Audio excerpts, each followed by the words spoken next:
Nation, get your drinks, get your smokes, get your cheers, your dinner, whatever you need to relax. The boys are here. In today's episode, ESPN is making noise about them rankings. We're going to talk about it today. And to kick us off, our boy Black in the house. Yeah, man. You know how the rankings go. Let's see if we agree with them. The Bay Boys are back. We reacting to them. So get get your popcorn ready or whatever. Raiders! All that matters is today. Stay present, man. 3.5 hours. Do this together, man. It starts with us. It ends with us. Thank you. God bless. Thank you guys for coming.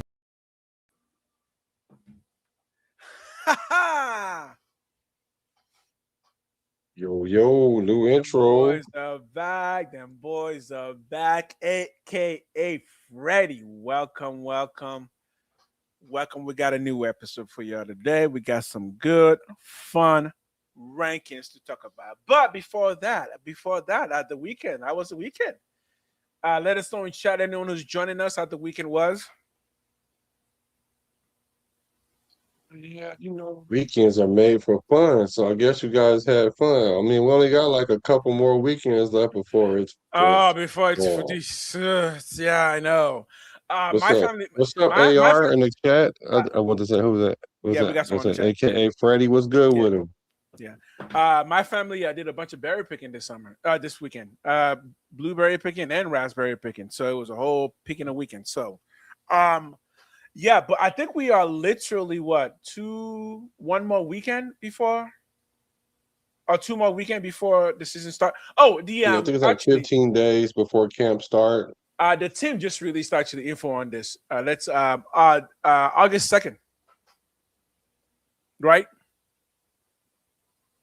August 2nd. Is that what he said? Let's see. When does it start? Official start. Raiders opening. This is opening training camp. This is when it's open to the public. 5 days are open to the public. August 2nd, August 3rd, August 7th, 8th, and 11th are open to the public. So they just announced that. Yeah. So that's the Raiders just announced that today. There will be 5 practices open to the public. We're not anywhere close to that, right? So we won't be able to get any info on that. Yeah, camp starts before then, right? Don't it? Yeah, camp starts before then. When is the official? I think it's 15 days away though. 15 I days heard away. that today. Okay, 15 perfect. days or Okay. something like that. So it's essentially like 2 weeks, like Yeah, so. it's 2 weeks. So we are talking 2 weeks. Monday of 2 weeks from now. Okay. Oh, so like the 27th. Perfect. 28th, I think. 28th. Something like that. Ladies and gentlemen, that is perfect. 2 more weeks, and then we got football back because as soon as training camp starts, it's a go. Like it's gonna be nonstop. Just so y'all know, we got a lot planned for today. That's gonna be really fun. But we do need to let you know that Vented, what up? As soon as training camp starts, like this, our channels we're gonna be flying through. You guys gonna be seeing us on this channel at least twice a week. I think we could talk about this right now because I think maybe we could squeeze in 3 times a week if we do like a Sunday post game evening recap. That'd be like an hour 30 minutes. You know what I mean? Yeah, I mean, I could give you your initial reactions of the game, Yeah. Like after the game, we kind of take like a couple hours just to kind of go spend time with the family, come back that Sunday evening. Because the thing is, this year all of our games are on Sundays, right? We have no primetime games, right? Yeah, we don't even have a Sunday night game. So that works out real well for us. Yo, what up, Sacktown Mike? That works out real well for us because we can just watch the game on our channels and then that evening come back and do a quick like hour 30-minute recap and then come back on Monday and do a full 2-hour breakdown of the game. Yeah. Yep. That way we Yep. can squeeze in 3. Okay. So you guys could potentially be seeing us 3 times a week once the season starts together and individually. We still got to do our own channels individually just to keep raising the stocks over there. Yo, good and black. Yeah, what up, fam? Okay, so we are gonna get started. We got a big one today. We got a big one. Are you able to pull up the ESPN's the rankings so we can, especially with the O line, starting with the O line? So ESPN is releasing their rankings for the season already. This is a start. So we got their first rankings of the season.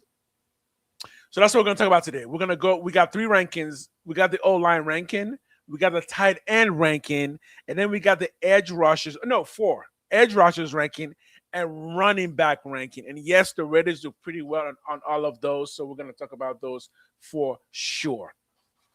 All right, we are starting with the O-line ranking, and my boys bringing that up for us here. While we do that, any news from the nation? Anything we should talk about? Anything like extremely important nation-wise? I don't know. I haven't heard of anything major happening with the nation. I think everything's pretty Nothing major. Nothing major. major. Okay. Yeah, the only major news in the NFL world right now is this rankings that just came out. And look at that. Penei Sewell. First of all, does anyone disagree with Penei Sewell? Now, I think you should be looking at interior because Penei Sewell is not interior, right? He's outside. Yeah, He's I was outside. going to go. I was about to go to it, but you started talking about him. I was like, oh, okay. Interior, right? I do think Penei Sewell is number one. And that boy is only 25 years old. Woo! Right, so here's the thing. I also do believe that Tyler Smith is also number one because Tyler Smith was drafted by the Dallas Cowboys, I think 2 years ago. And they drafted him mid 2022. Yeah. No, so I do know he is for sure like that boy's lockdown guard, like straight lockdown. I do know that for sure. But on this list, so this is only interior. Let me know in chat. Where do y'all think Lindenbaum is gonna rank here? Because yes, Lindenbaum is on this. This is top 10, and Lindenbaum is on this list. Where would you put Lindenbaum in all interior in the NFL? Interior meaning guard and center. Where do you think he would rank if he's top 10? No, it's kind of tough because I don't know how they differentiate between guard and center. And center. Okay. And, that's a good point. So what will how do they grade how do they like weigh it? I'm not sure because I know he should be in the top 10, but I don't know what would make him top 2 or top 3, or even in this case, the Creed is the number one, the top center, right? He's number 3. So Creed what Humphrey. makes him better than the guard? Well, let's see. So Tyler Smith is number 1, and they got him. His win rate, they said, is 72.1% in the running and 95.2% in the passing game. That's pretty high, especially that running. That running is really high for NFL. So it makes sense that he's number 1, right? But Creed Humphreys, and remember, we already talked about Creed Humphrey and just how good he is in the past because he's pushing the 98.5 in the passing game. That means he give up no hurries, right?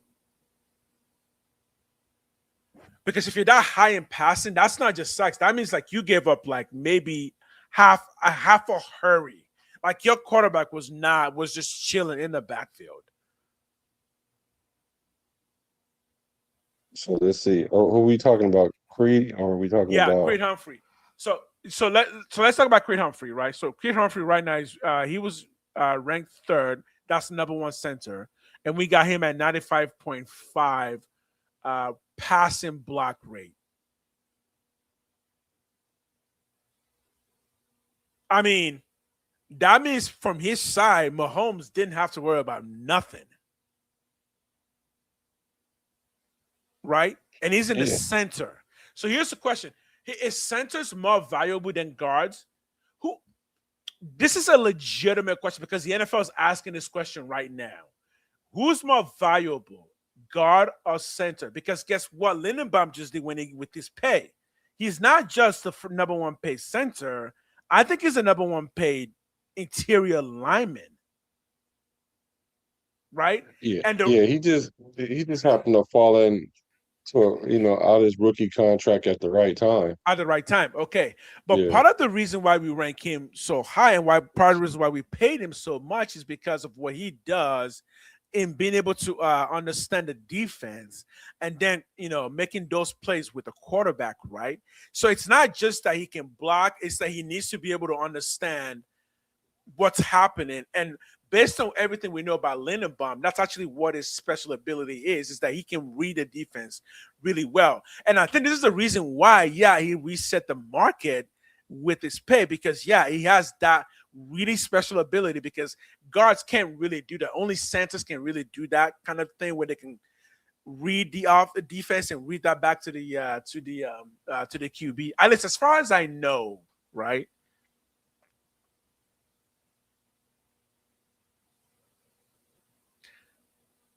So So we're talking about because Linderbaum here, no one's talking because everyone's still trying to figure out the spell check. That's fine. Linderbaum is going to be ranked number 8 in this, right? yeah. Now let's look at what his stats are. Yeah, and right before we go to Creed Humphrey, which would be the number one center here. Mm-hmm. If you guys look at this last line, it keeps jumping out at me. It says, "We didn't game plan much for him, if at all," said a veteran NFL defensive coach. "We were more worried about Trey Smith." How do you feel about that? Being the top-rated center, but you're not the number one scheme. So when you ask what's more important, I really think the center is the most important lineman there, other than left tackle. But and I'm gonna agree. I think I'm gonna agree.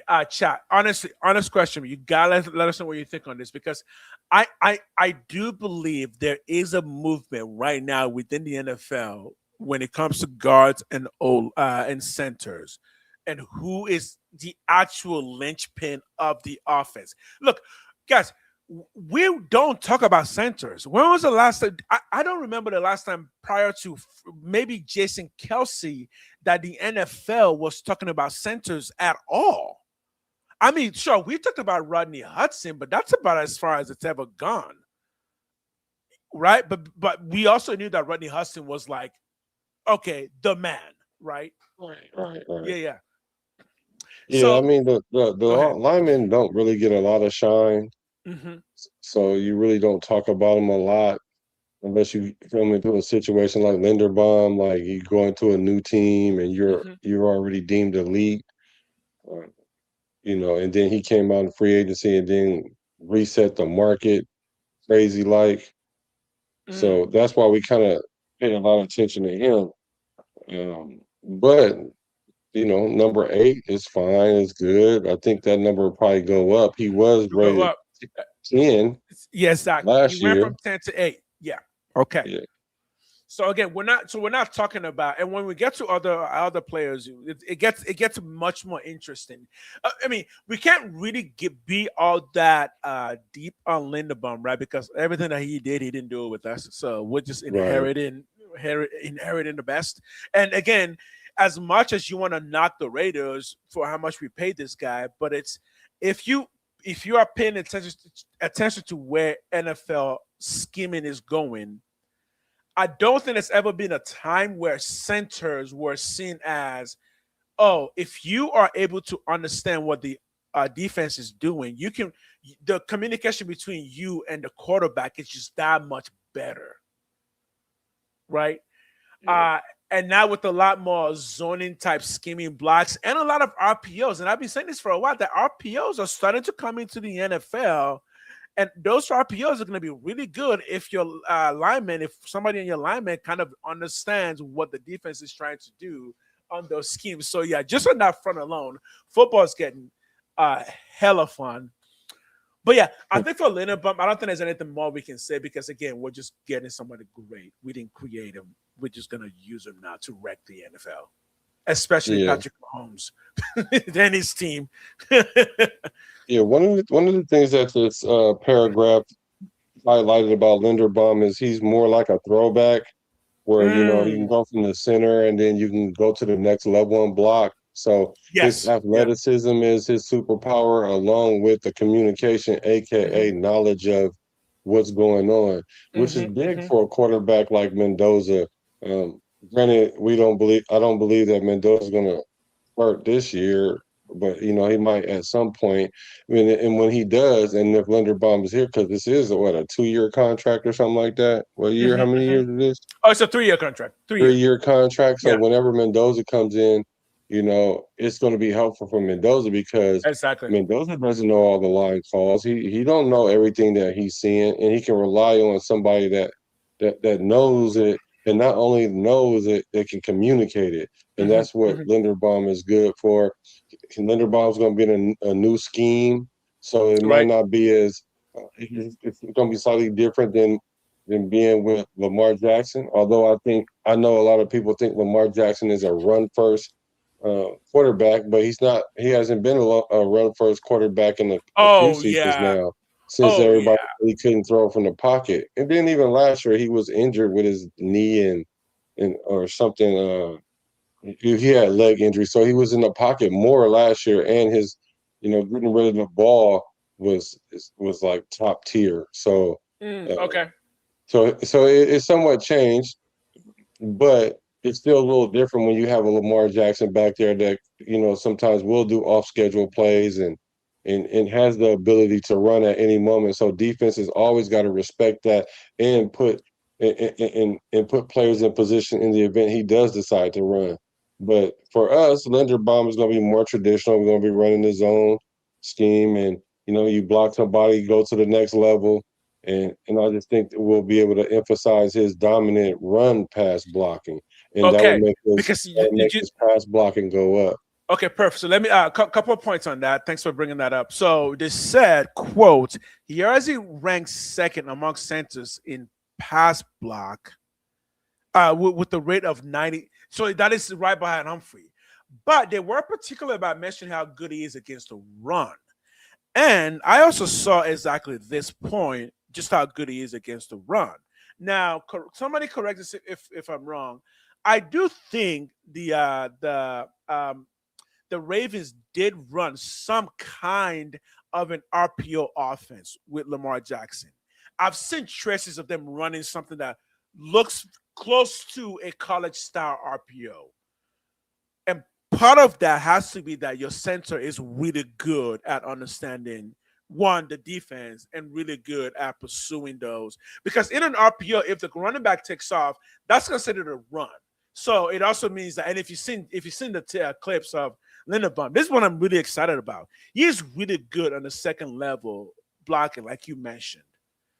Like it's not just that he'll take the guy in front of him away. It's like he's gonna put the guy in front of him so much out of the play that he's able to assist in the second half. Now, here's a question that I'm curious though. How much would the person that you put next to him matter?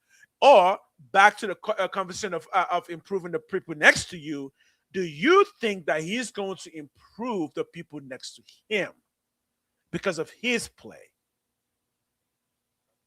I definitely think that works both ways. It matters who you play with because if you have to, so to speak, think for the lineman next to you, which sometimes it happens, because you might just be the better player and all that other stuff, and the other player might not be on the level with you, so you might have to, coach him up or put him in position and things like that. So he's kind of like you're the go-to. Yeah. So you're gonna make players around you better because you're helping them do their job. Can you give me a Now, if quick you second? Can you pause for 1 huh? second? Chat is like really not happening right now. What is happening in chat? Yo, chat, what's happening? Can I get some Raiders in here? Yo, give me some Raiders, man. I'm feeling I mean, my spirit bomb is not feeling right now. I need some Raiders up in here. If you put no, Yeah, hit the yo, like get button. us some Raiders, man. Get us some Raiders. What is happening in here? Yeah, hit the like button. I'm gonna let you continue in a second. Yeah, just imagine above my head there is a spirit bomb. I am Goku. I need some spirit bomb. It comes from from those Raiders. So Right. give me plenty of those. Um, but Continue your thought if you were not. I don't think you were finished. Yeah. And so then, conversely, if you have a player like a JPJ next to him that kind of understands the center position at a good level, at a high level, he started in the league as a center. Uh, Mm-hmm. so the communication is going to be a little bit better. You might not have to communicate as much because they'll see the same things. Or if something gets suggested, JPJ know exactly what it is they talking about. So I Okay. mean, consequently, the players next to you can make you better too because then your workload isn't so high.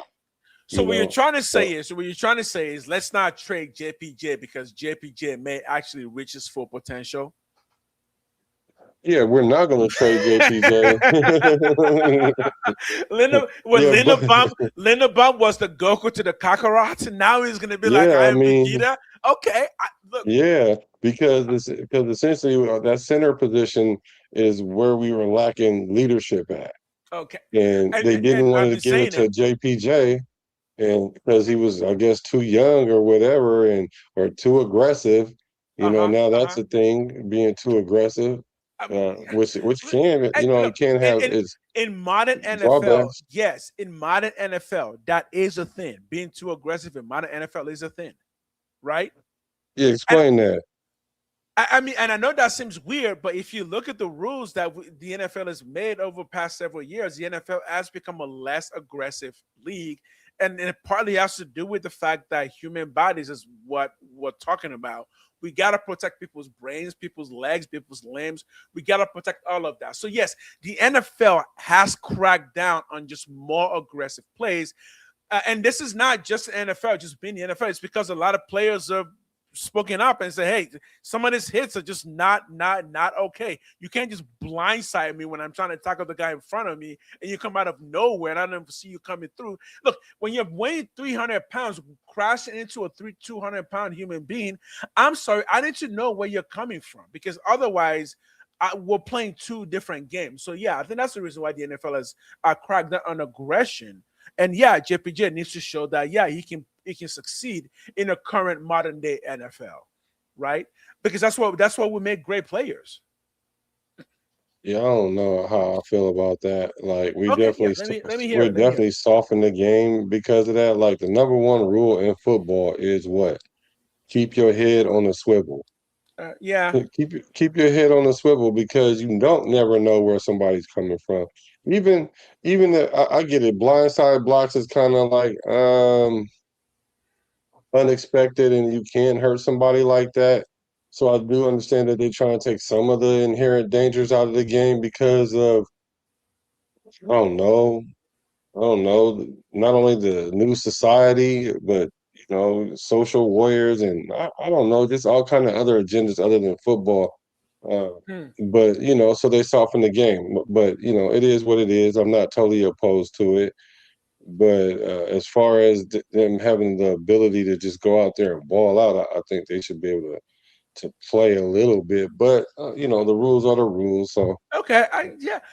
I personally I consider that I don't think there's been any rules that have been egregious enough to I think all the rules that I've seen are generally for the safety of the players.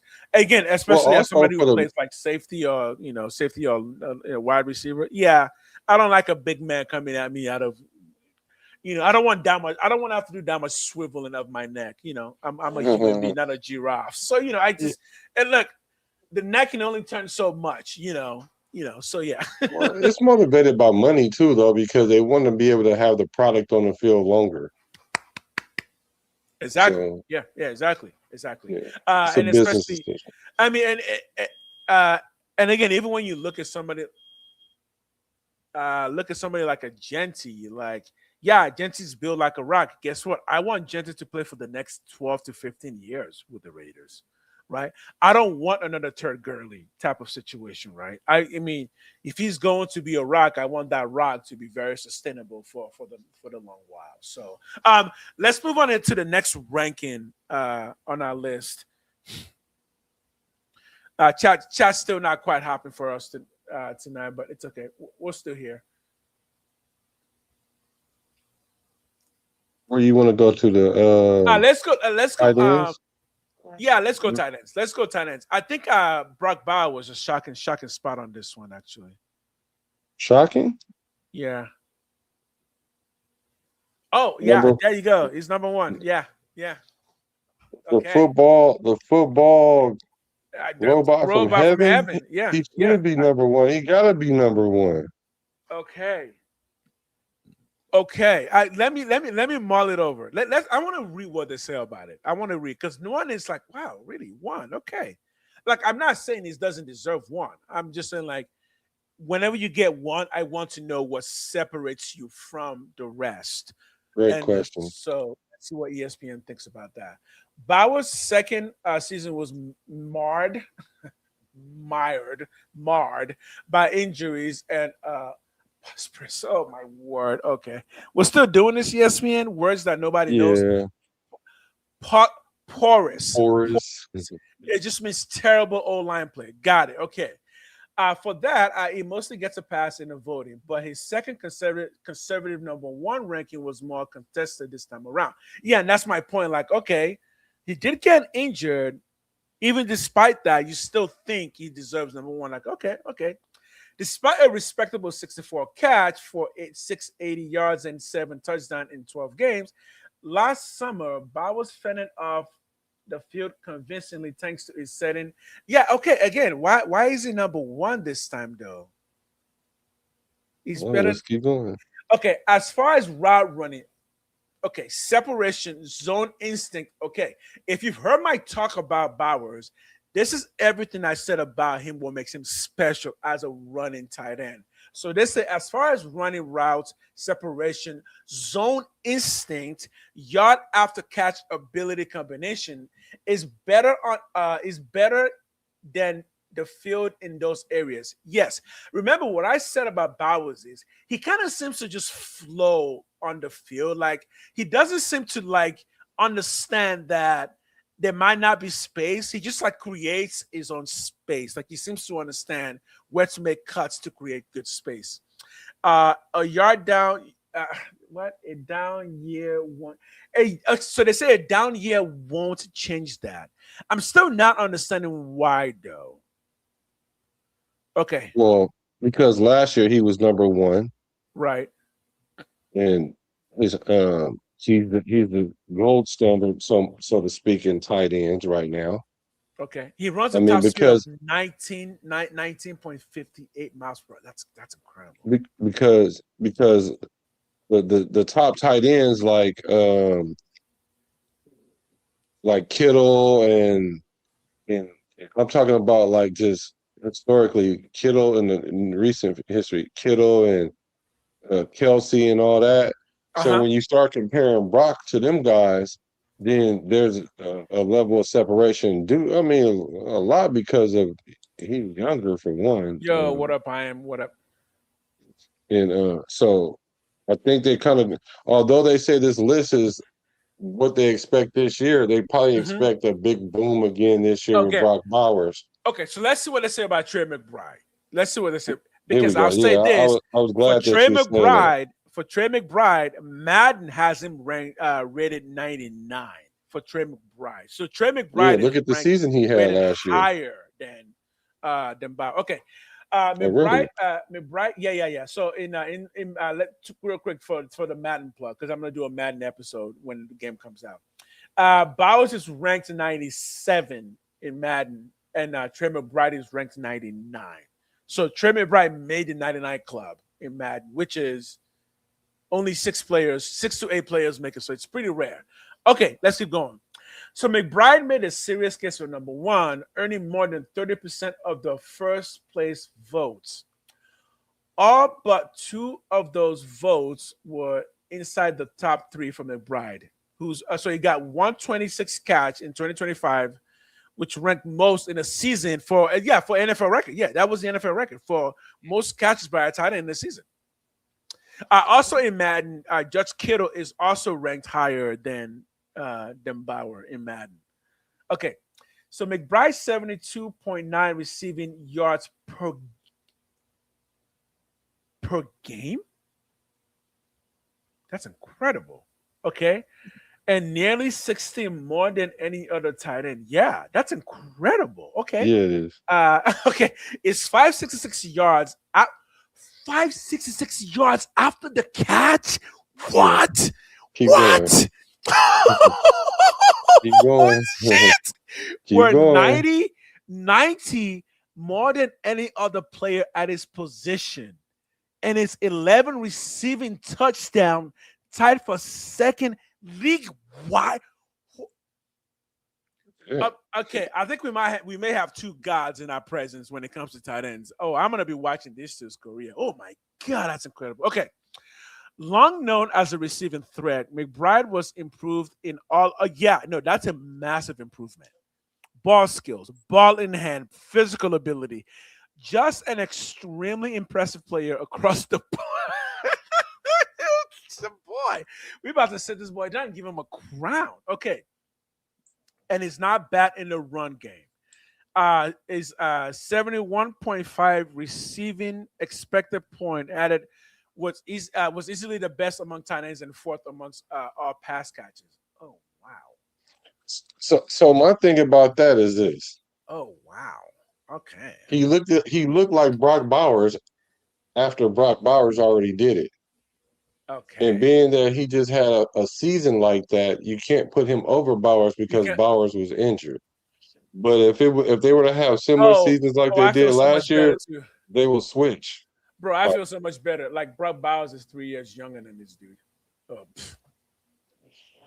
Yeah. I And mean, so if he started having seasons like that, then that closes the gap because the gap yeah. between Bowers and everybody else, because everybody saw Bowers trending up. Like, because I mean, granted, he only had a rookie season, and everybody kind of put him at best tight end, and I'm like, you can't really do that until like 2 or 3 years yeah, dude, yeah, exactly. into their career because you don't know how that second year is going to play out because that's why I call it a sophomore slump sometimes because the league catches up with a lot of players. That makes sense. Um, That makes sense. you Yep. know, so Okay, no, okay. The more that I dig into it, that totally makes sense because I was like, those are some pretty impressive numbers, and they are impressive numbers. I didn't look at the age; I didn't realize it was because I thought he was new to the league. He's not new to the league; he just upped his game. yeah. I Okay, mean, granted, his last year ranking was 4. He yeah, went up to 2, and his lowest yeah, ranking was 5. So he came into the game with some level of skill, and now it's like he yeah. gets it now. He Okay, gets it. yeah. Okay, no. So this is great. So we do know, statistically speaking, it takes tight ends about 3 years to fully understand the game. This is why Brock Bowers is a monster because he took that boy one game to arrive.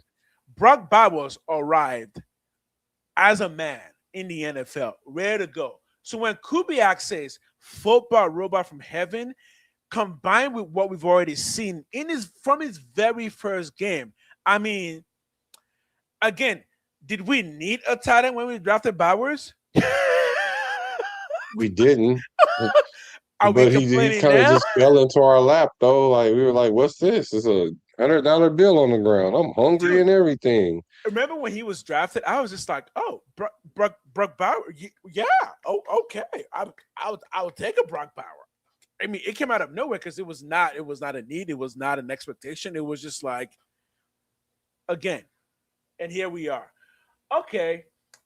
They're still giving Kelsey some love.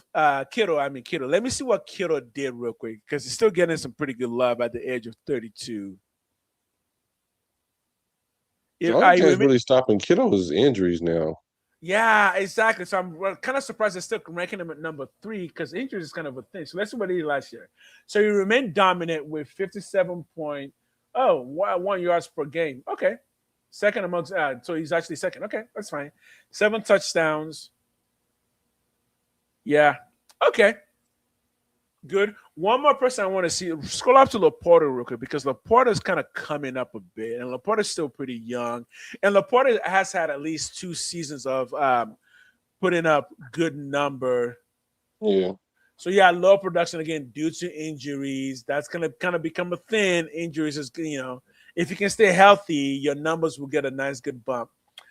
They didn't see a drop off in his play. He appeared in 9 games and produced a low 40 catch. Okay. Enough of that. Yeah, Bowers is number one. It's pretty clear why Bowers is number one. Yeah, I think. Oh, let me see Colson Loveland real quick. Loveland, because that's the second year. So he also did quite well then for his first year, even though Bauer was number one his first year. So over the last final 4 games, over the last 4 games only. Okay. And Kyle Pitts has not been what we think he should be yet, but he'll get there. Mark Andrews still hanging on to the top 10 list. Mark Andrews, yeah, he's still doing this thing, and of course, yeah, but see, he's up there. He's 30. 30. So he's turning the corner. Kelsey's 36. I mean, Kelsey's a legend. I hate to say it, a legend married a legend. You can't hate that. You can't hate that, right? So he makes the top 10. I mean, it would be kind of crazy not to put him in the top 10. Yeah, especially given that. I mean, you could always argue that they just gave it to him, but it's like, well, at 36. Yeah, I mean, like you can't put a Fryermuth or a Cole Kmet over him. Exactly. You can't do all these guys up here that they have in the honorable mentions. Somebody, let's go back 1 more second real quick. Dalton Kincaid, he hasn't quite broken out yet because remember, he was supposed to be like the first true like tight end breakout, and then we kind of realized maybe he'll need a couple more years. And then Bowers came on the scene. Bowers was like, "Oh no, I can do it now. Don't worry, I got you." But yeah, since Bowers, we haven't seen another tight end like Bowers before Bowers, because before Kincaid, Kyle Pitts was supposed to be the breakout, right? Remember when Kyle Pitts came into the league, we all thought, "Holy shit, this is like gonna be the Calvin Johnson of tight ends," because he was so tall and fast, but even he didn't quite break out. All right, hopping off, have a great show. All right, Jack, thanks for coming in for a bit there. What other group? Oh, dude, let's talk about Darren Waller real quick, man. How good was Waller? How good was Darren Waller, man? He still was good last year when he was playing. Yeah, because he's still pretty young, right? I think he's still like 30, 32, 33. He's that old? I think he's younger than Kelsey. Because Kelsey's probably the oldest tight end.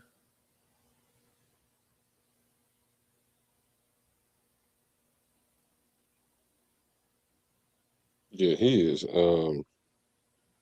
Let me see how old is Waller. Waller's 33. Yeah. So he could still keep playing for a bit if he wants to. So the thing about his 33 is he don't have his body is not 33 in football years. Exactly, because he didn't start his career off as a rookie. He didn't really start playing until he was like in his late 20s. Right. And then he played a handful of seasons, then took a break and then played another season. And so I mean, but 33 is 33 too, though. So even if his 33 felt more like 30, it's still 30. So here's what I'm curious about this coming year. How many yards are we projecting for Bauer? Chat. You can go first, my man. Like, be realistic, but give a good ballpark. Like, how many yards and how many touchdowns we're thinking? Because last year we were. What was he at in his first year? What was Bowers' first year stats? Brock Bowers? Yeah, because I think he broke a couple of records in his first season.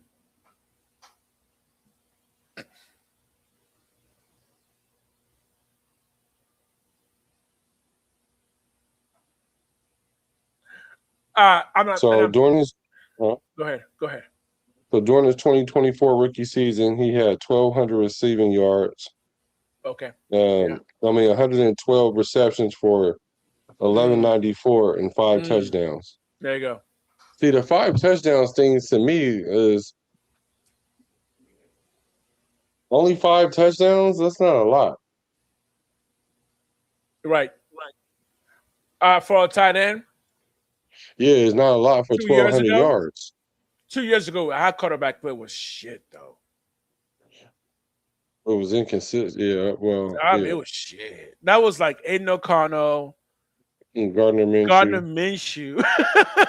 I mean, it But was Gardner Minshew bad. was the one that got him most of these yards. With the most of the yards, yeah, But yeah. still, 5 touchdowns is questionable to me. I mean, Questionable. Okay, it's cool, but it doesn't scream super elite. Like, right.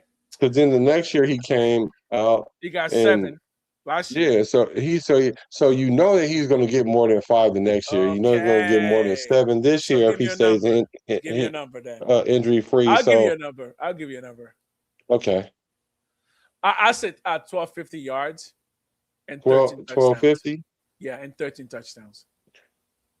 So 13 touchdowns. That's a 13 lot. touchdowns. Yeah, yeah. I I said can 13 see I can see touchdowns. 1250 though. I mean, like if he had rookie season, he had about 1,200 yards. 1,200. Yeah. I can still see that. I don't expect him to boom in numbers because I do believe that We'll if spread the we rock around more. Right? exactly, we're gonna Yeah, yeah, spread the rock around yeah. more, and Kubiak is not gonna try to go to Bowers, every other play because he's the best receiver I the think what's best gonna catcher of the ball on our team. I But think what's gonna happen, legit, is I think it's gonna be pretty clear week 1 that Bowers is on a new level. Like I think it's gonna be like, oh, that the Bowers of last 2 years, that was Bowers with inconsistency. The Bowers with the Cousins, who was able to be consistent. I think we're going to. I think we're going to actually realize what robot Jesus from heaven actually means.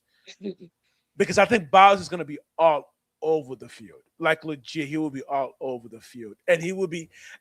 And I think at the end of the day, he's going to be making more big play catches this year. I think he's going to be making more big play catches because I don't think it's going to be the short yardage guy. I actually think it's going to be the intermediate to long to medium type of guy. I think that's what he's going to be. I think we're going to be looking around like between 10 to 20 yards to try and get Bowers the play because at that point you're talking about open field. Open field is between your 10 to 20 yardage. That's open field. If you get somebody the ball in that, you can then turn that into 40, 50, 60 yards. yeah, I'm not sure exactly how we're going to use him. Mm-hmm. I don't think they'll take the big plays away from him because we're going to have defenses spread thin because they are going to try to stop Brock initially, Right. and then that's why our other wide receivers, the receivers have to Exactly. show up. I mean, you don't have to be a lead. You don't have to be Justin Jefferson and Jordan Allison. You don't have to do all that. Just do what's Right. required of you. Catch the ball when it's thrown to you, so that way we can reset the calendar on whatever what we do. Run the ball, pass, pass, run, Right. pass, run. Like keep them off But balance. So then right. that way, when Brock does sprint open, boom, big play. Well, that's exactly why I said, and that's why I say he's going to get 1250 yards, even though that seems higher, because I think it's going to become pretty clear pretty early. There's no point double teaming him because it's not going to work. He'll beat your double team, and you just have somebody else open. So I don't think teams are going to try to double team him necessarily. I think it's just going to be that the offense is just more efficient. We just run more plays. We get more big plays, and Brock Bowers is going to be the reception leaders when it comes to getting those 15 to 20 to 30 yards passes. I actually think he's going to be that person. Right. I mean, he's not going to be the 40, 50 yarder because he's not a straight line person, but he will get a lot of the 15 to 20 yards that will turn into 40 and 50 yards.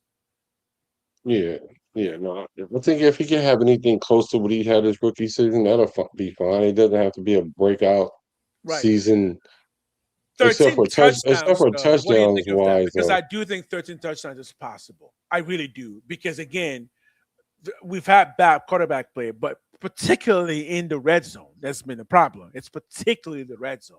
Not just the quarterbacks were bad in general. It's whenever we got down to 20, they just couldn't put it in the hole. Right? Yeah, I always say that the score in the red zone, it boils down to play calling and how you set up your plays going into the red zone, not once you get to the red zone. Because a lot of defenses are playing bend but don't break because you might have them, they're back against the wall a little bit because you're keeping the play call off of what they think it is. They thinking it's run, you passing it. Yeah, they think you passing it, you running it. Even if they know you're running it, you still successful. And when you do stuff like that, then when you get to the red zone, you have the full playbook. They don't know what you're gonna do. They don't know if you're gonna run it, if you're gonna pass it. Then you reach in there and you pull one of them plays out that you know should work. And then it kind of works that way. But if you just get to the red zone and then you like, all right, now give me your best 3 plays and we're gonna try to score one of these best 3 plays. Yeah, that's not necessarily the way you really go about it. I mean, you can, but it's like 50-50 at that point. And then actually it's probably less than that because now the defenses are condensed. They're not all over the field. Everything's within 20 yards. So the advantage is the defenses at that point. Quick stats for you guys. Last year, the Raiders reached the end zone 47 times, placing them near the bottom of the league in the red zone frequency. So we didn't even get there. That's my point. Like, we didn't even get to the red zone very much last year. Yeah. So that 5 touchdown is like, yeah, because we got there 47 times. And was that last year? Yeah. How many touchdowns did Brock have last year? He had 7 last year. So he had 7 last year. And so again, the lack of efficiency, which we know has been primarily due to just bad O-line play and bad play calling. Once we get those things in place, we should see more red zone visits. Let's see what the top red zone visit was last year.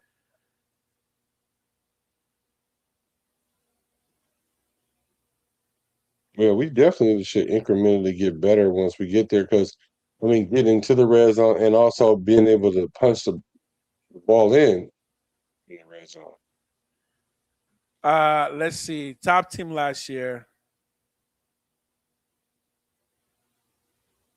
Tyler Lockett. No, that's false. Last year was 2025 season, right? Yeah. Brock will have 13 to 16 touchdowns. Mayer will have catches too. How many touchdowns do you think Mayer gonna have? He had 1 last year. He had 1 touchdown last year. Okay. So the Philadelphia Eagles recorded the highest red zone scoring percentage in the NFL regular season last year, capitalizing on the opportunity with league best touchdown rate of 70.21%. And the next after them was Buffalo with 67, followed by Cincinnati Bengals with 66. If the Raiders are at the bottom of the league, we got there 47. I think we will have pushed around. I'm thinking around 30% red zone efficiency. That's just a ballpark guess. But the Raiders would have been, we're low. Yeah, so we couldn't get to the red zone to even score in the red zone. So all these numbers, I feel like 30-something% efficiency is too low. Let me look at the actual efficiency.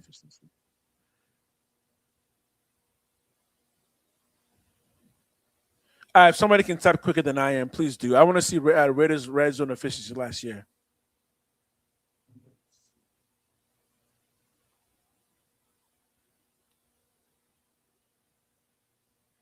In 2025 season.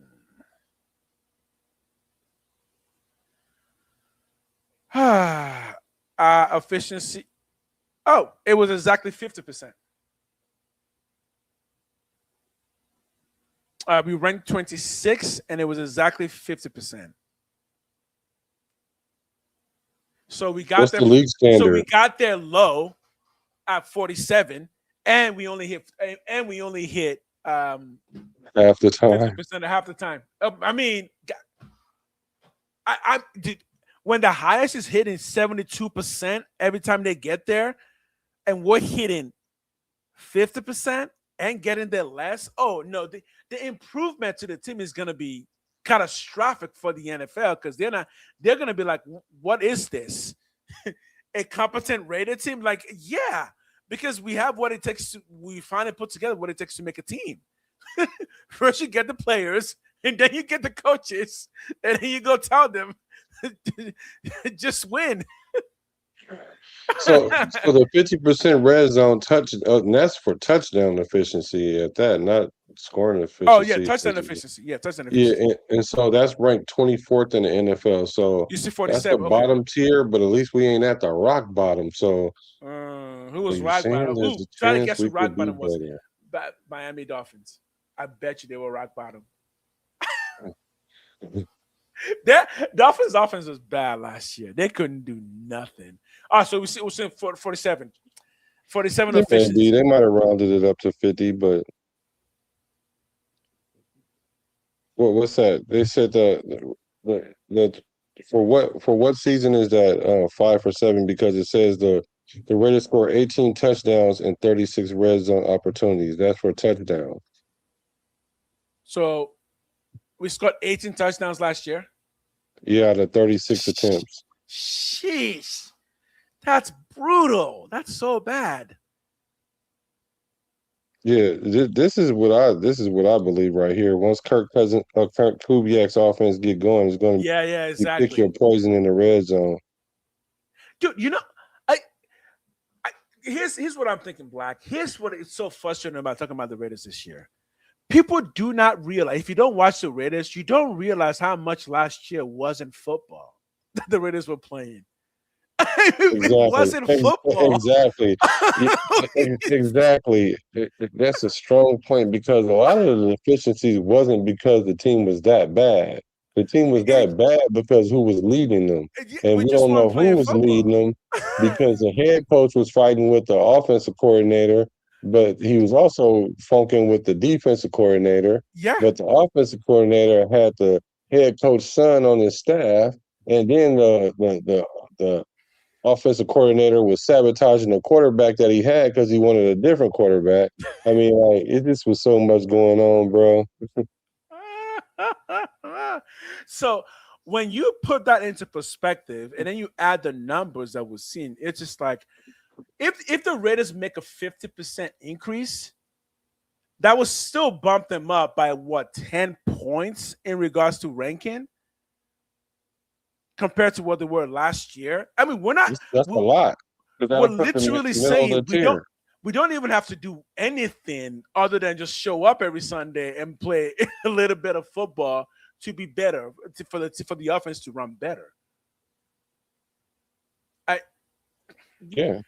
I Yeah. don't know how you can get a team to be that bad like as we did last year. Whoever orchestrated Play that, whatever calling. whatever guy Red, orchestrated that. I red mean, zone, red zone is more play calling than players.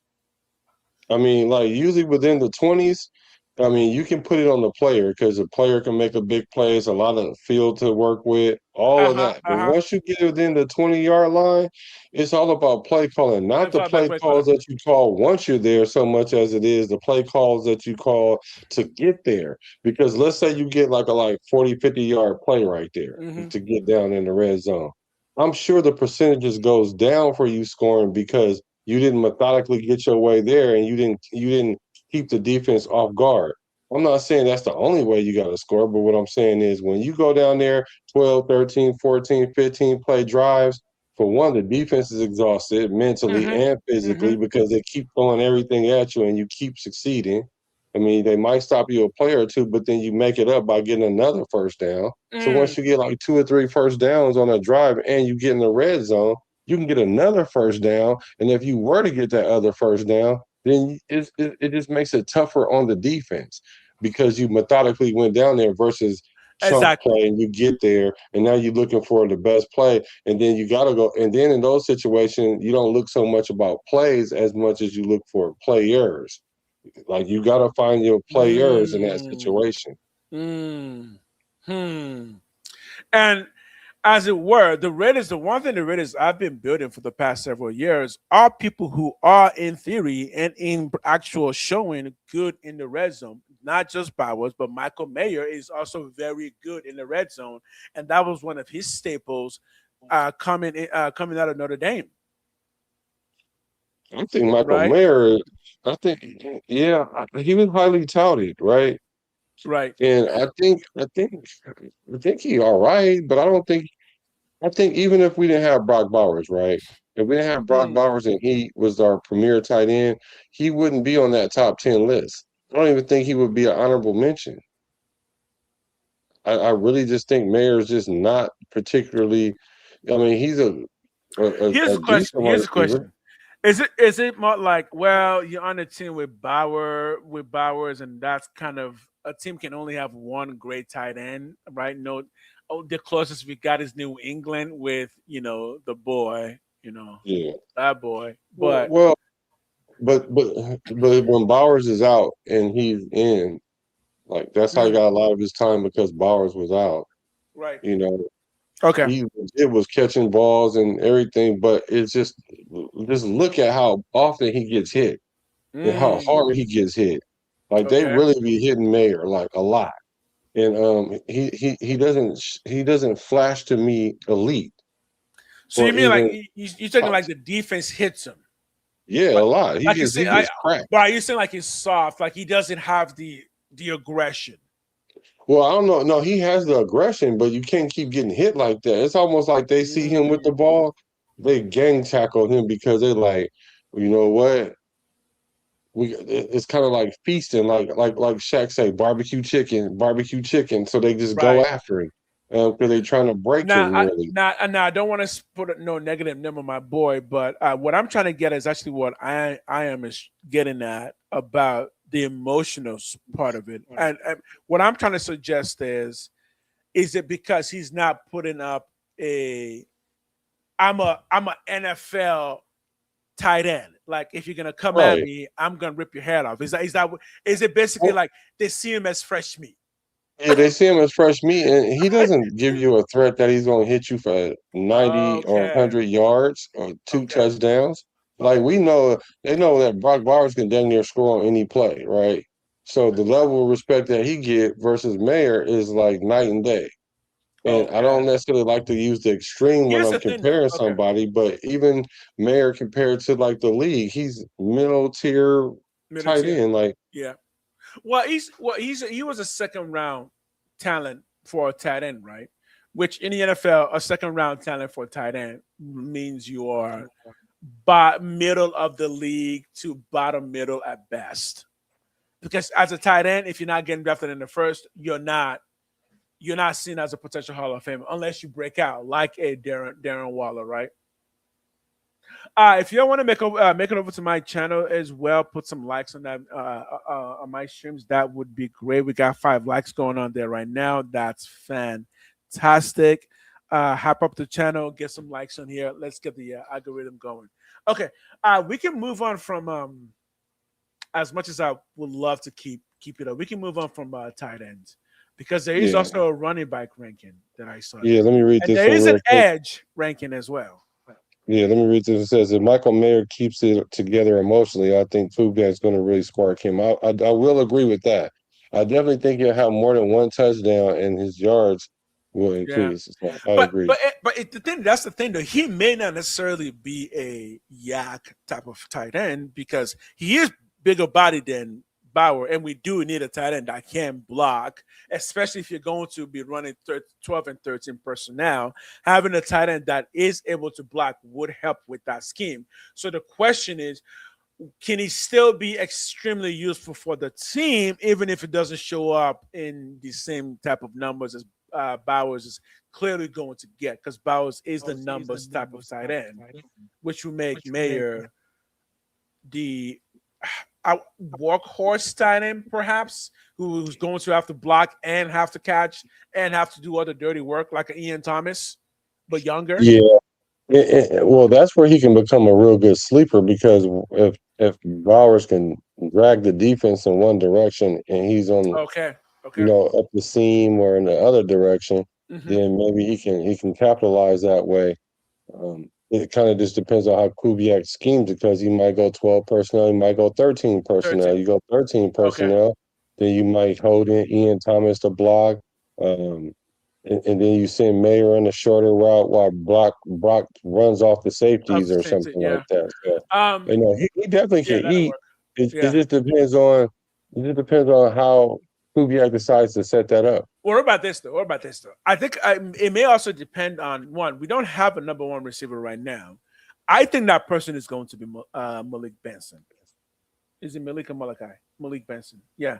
I think it's going to be that person. However, if he doesn't emerge in the first couple of weeks, may end up taking a lot more of those passes, more in like short yardage. We're talking between 5, 6, 7, 8. That's where I think Michael Mayer is really going to feast short yardage. Wait, so okay, hear this. Michael Mayer may not feast in terms of yardage, but he may get a lot of first downs. I can see that being a system. Yeah, for sure. Right? And I wouldn't be mad at that either, though. Exactly. Because that type of horse work is gonna be really between him and what's his name, Bash. The short yardage, 3 to 5. We need a first down. Somebody who's just gonna go out there, body somebody out the way, get us that possession first down. That it may come down to him and honestly Bash, right? Yeah, well, I mean, not for a roster position, but who is going to be that guy Per that game. I'm goes talking out about in the per route? game. Yeah. Yeah, Besh definitely. I would think that he's going to be in there because see, the thing about him is he's not maybe fast enough to get the He's not. separation He's not. past the corner and past the safety, but his body type allows him to run across the middle, which a lot of receivers don't do. Okay. And he runs across the middle, And and, he and he can't jump. blocks fairly decently. He So, can jump, and Mayer so can you can jump. block. Yeah, Okay. and he can get that 50-50 ball. So if you can Right. block as a receiver, especially if you're going to be closer to the line of scrimmage, or you're going to be closer to the line, in a bunch situations, or sometimes even just line up in a tight end position, that's only going to help because it just condenses the field and give more space to the offensive player.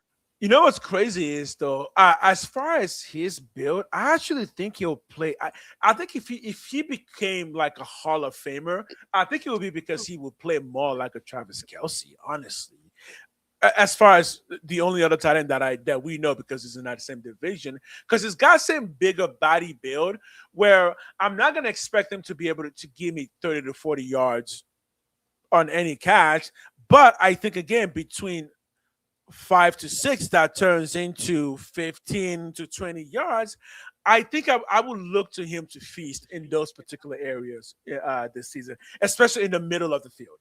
Because he does have a bigger body, and his 50-50 ball is quite good. Because, again, when he was at Notre Dame, he excelled in getting those 50-50 balls and touchdowns. That's why he led. I think he actually led the year he was drafted. He might have led the NFL in red zone touchdowns. I think he did. Or at least close to it, because he was quite known for going up and getting those balls. Yeah, they definitely need to use him to his advantage because Best. I mean, like I heard today that from Hondo Carpenter that he believes that Best is going to get traded, or him and Dante Jack Thornton. Bash? Oh, yeah, and Dante Thornton might end up on the practice squad, or he might not make the team either. Okay, let's go into that real quick. Now, I'm not the kind of person who's gonna go against the beat reporters for the Raiders. They're there for a reason. I give those people their respect. And personally, I'm a big fan of your boy Q. That's what I'm saying. But I also think they hear things that I don't think would make sense. Like why? My question would be why? Jack Bash has only been on the team for 1 year. We barely used him last year due to the dysfunction of the coaching staff and the play calling. The same thing for Dante Thornton. Like we drafted them, we barely used them. So to trade them away for what? The most you're gonna get for them would be 7th round for both of them. No, I don't think trading them away makes sense. So I don't think we're gonna trade them away. Short and simple. Let me know what you think. Okay, so you do think? Okay. So you do think he's on a trading block? Yeah. I don't think so. I think that wouldn't make sense if they did that because, like you just said, like you got to understand these wide receivers were rookies last year. Exactly. So a lot of times rookies don't get any play or very limited play. So they did get some play. It's just that they weren't part of this. They weren't part of the they weren't part of the program. The program, and they were on a very Because Pete dysfunctional Carroll team. didn't like playing young players earlier in the year, Right. and I understood why. Because then if you deplete your depth, no matter how deep you are, then you're not going to make it to the end of the season. So he was trying to kind of lightweight pace how they played. Now, granted, so we saw Dante Thornton start the year. Mm-hmm. Bush came in and he he played a little bit or whatnot. So now so knowing the deficiencies that we had, we really don't know what we had. Mm-hmm. But in the second year, that's when either the player gets it or the league got him. One or the two. Either he gonna get it or the league gonna get him.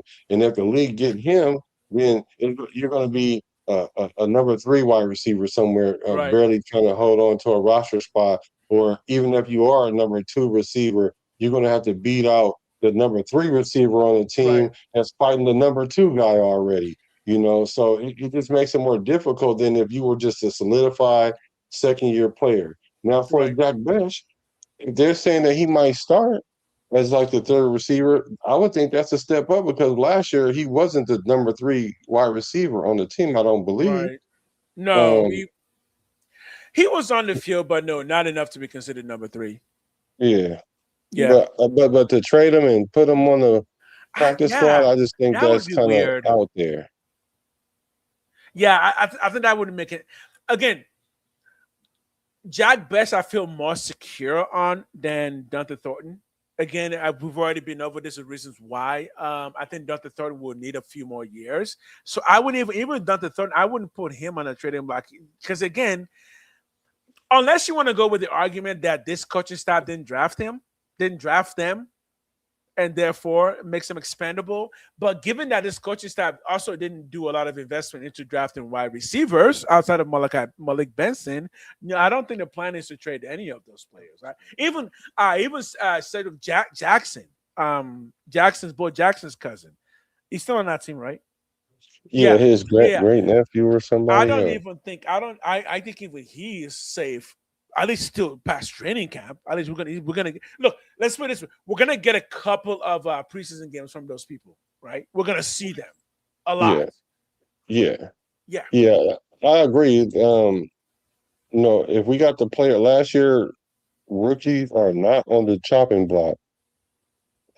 Excuse me, makes no sense. Yeah, that's what I was thinking. It makes no Yeah. Oh, sense. that makes Like no sense. That makes no I sense. can make an argument about it, but so can my wife. She can just argue about it. She can Oh, choose anything she want to make an argue exactly. about. I That'll mean, make it legit.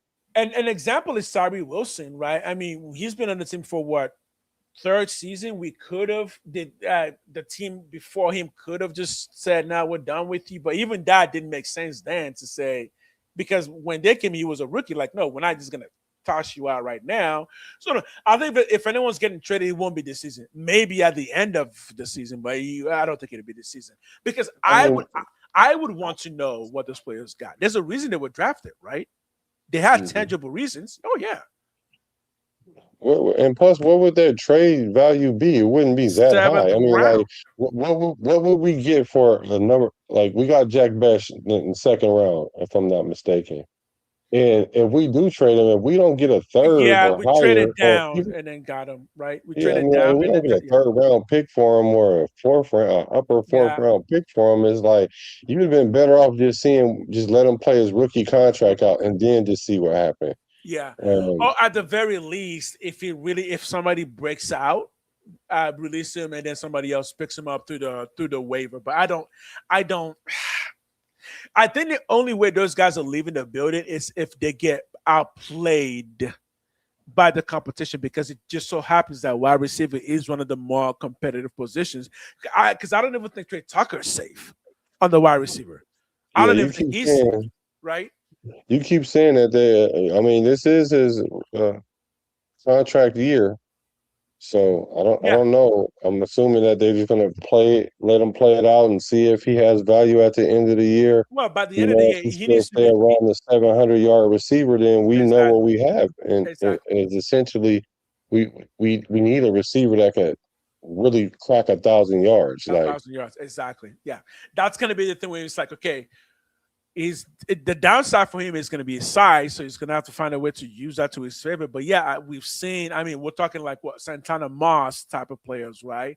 Who are shorter on the shorter end of the wide receiver, but are able to pull up some incredible numbers. Julian Edelman was the same, and was the other Patriots guy. I think that's what we're hoping for from Trey Tucker, right? Like, yeah, Amendola, yeah, beat that guy, beat that 1,200-yard short guy that we can put in the middle of the field just to wreck defenses and make linebackers just lose their minds, trying to figure out what this mouse is running to, right? I would love that. But yeah, this is the year. He needs to prove that this year, or else it's going to be bust. Let me give myself a quick drink break before we get more into the next section. And also talking about don't even scroll down yet. We're about to have some fun. We'll be back, boys. Let me take a quick drink break. Okay. So we're going to talk about the running back room too in here shortly. And, I'm going to tell you guys how I felt like Genty was snubbed in this list. Well, at least the honorable mention part. I think he should have got an honorable mention. Quinshon Judkins, he got an honorable mention. I did talk about I compared their stats.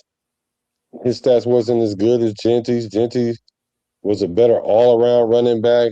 And then I don't understand how they projecting Quinshon Judkins to have a better season coming off that. I don't want to say catastrophic, but it was definitely a bad knee injury. So, and Genty didn't, and he played on an offense that was averaging 14 points a game or something like that. No more than 15 for sure. I mean, how many games are you going to win when your offense only scored 2 touchdowns? Like a lot of teams can score 2 touchdowns in the first half. Cheers. And as you saw, we were out of a lot of games by halftime where we were fighting uphill, and all it took is a little bit of scoring by the other team to put even more pressure on us, and it just made it terrible hard for us to compete. I mean, I think when you look at the team, I would say that every single player who started last year is going to improve in their stats this year. Yeah. Because the stats were so low. The stats were so low. The only person that could regress is Trey Tucker. Everybody else was so low. Yeah, that'd be terrible if Trey Tucker went backwards.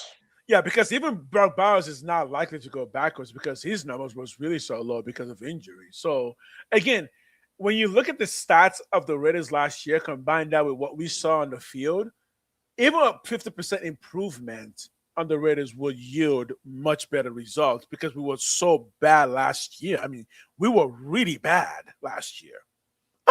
I mean, it was historical how bad we were. You want to hear a funny stat? Let's see how you like this. So last year, our time of possession. So on offense, our time of possession was 26 minutes and 52 seconds. Our defensive time on the field, 33 minutes and 8 seconds. So our defense was on the field like 6 more minutes than our defense.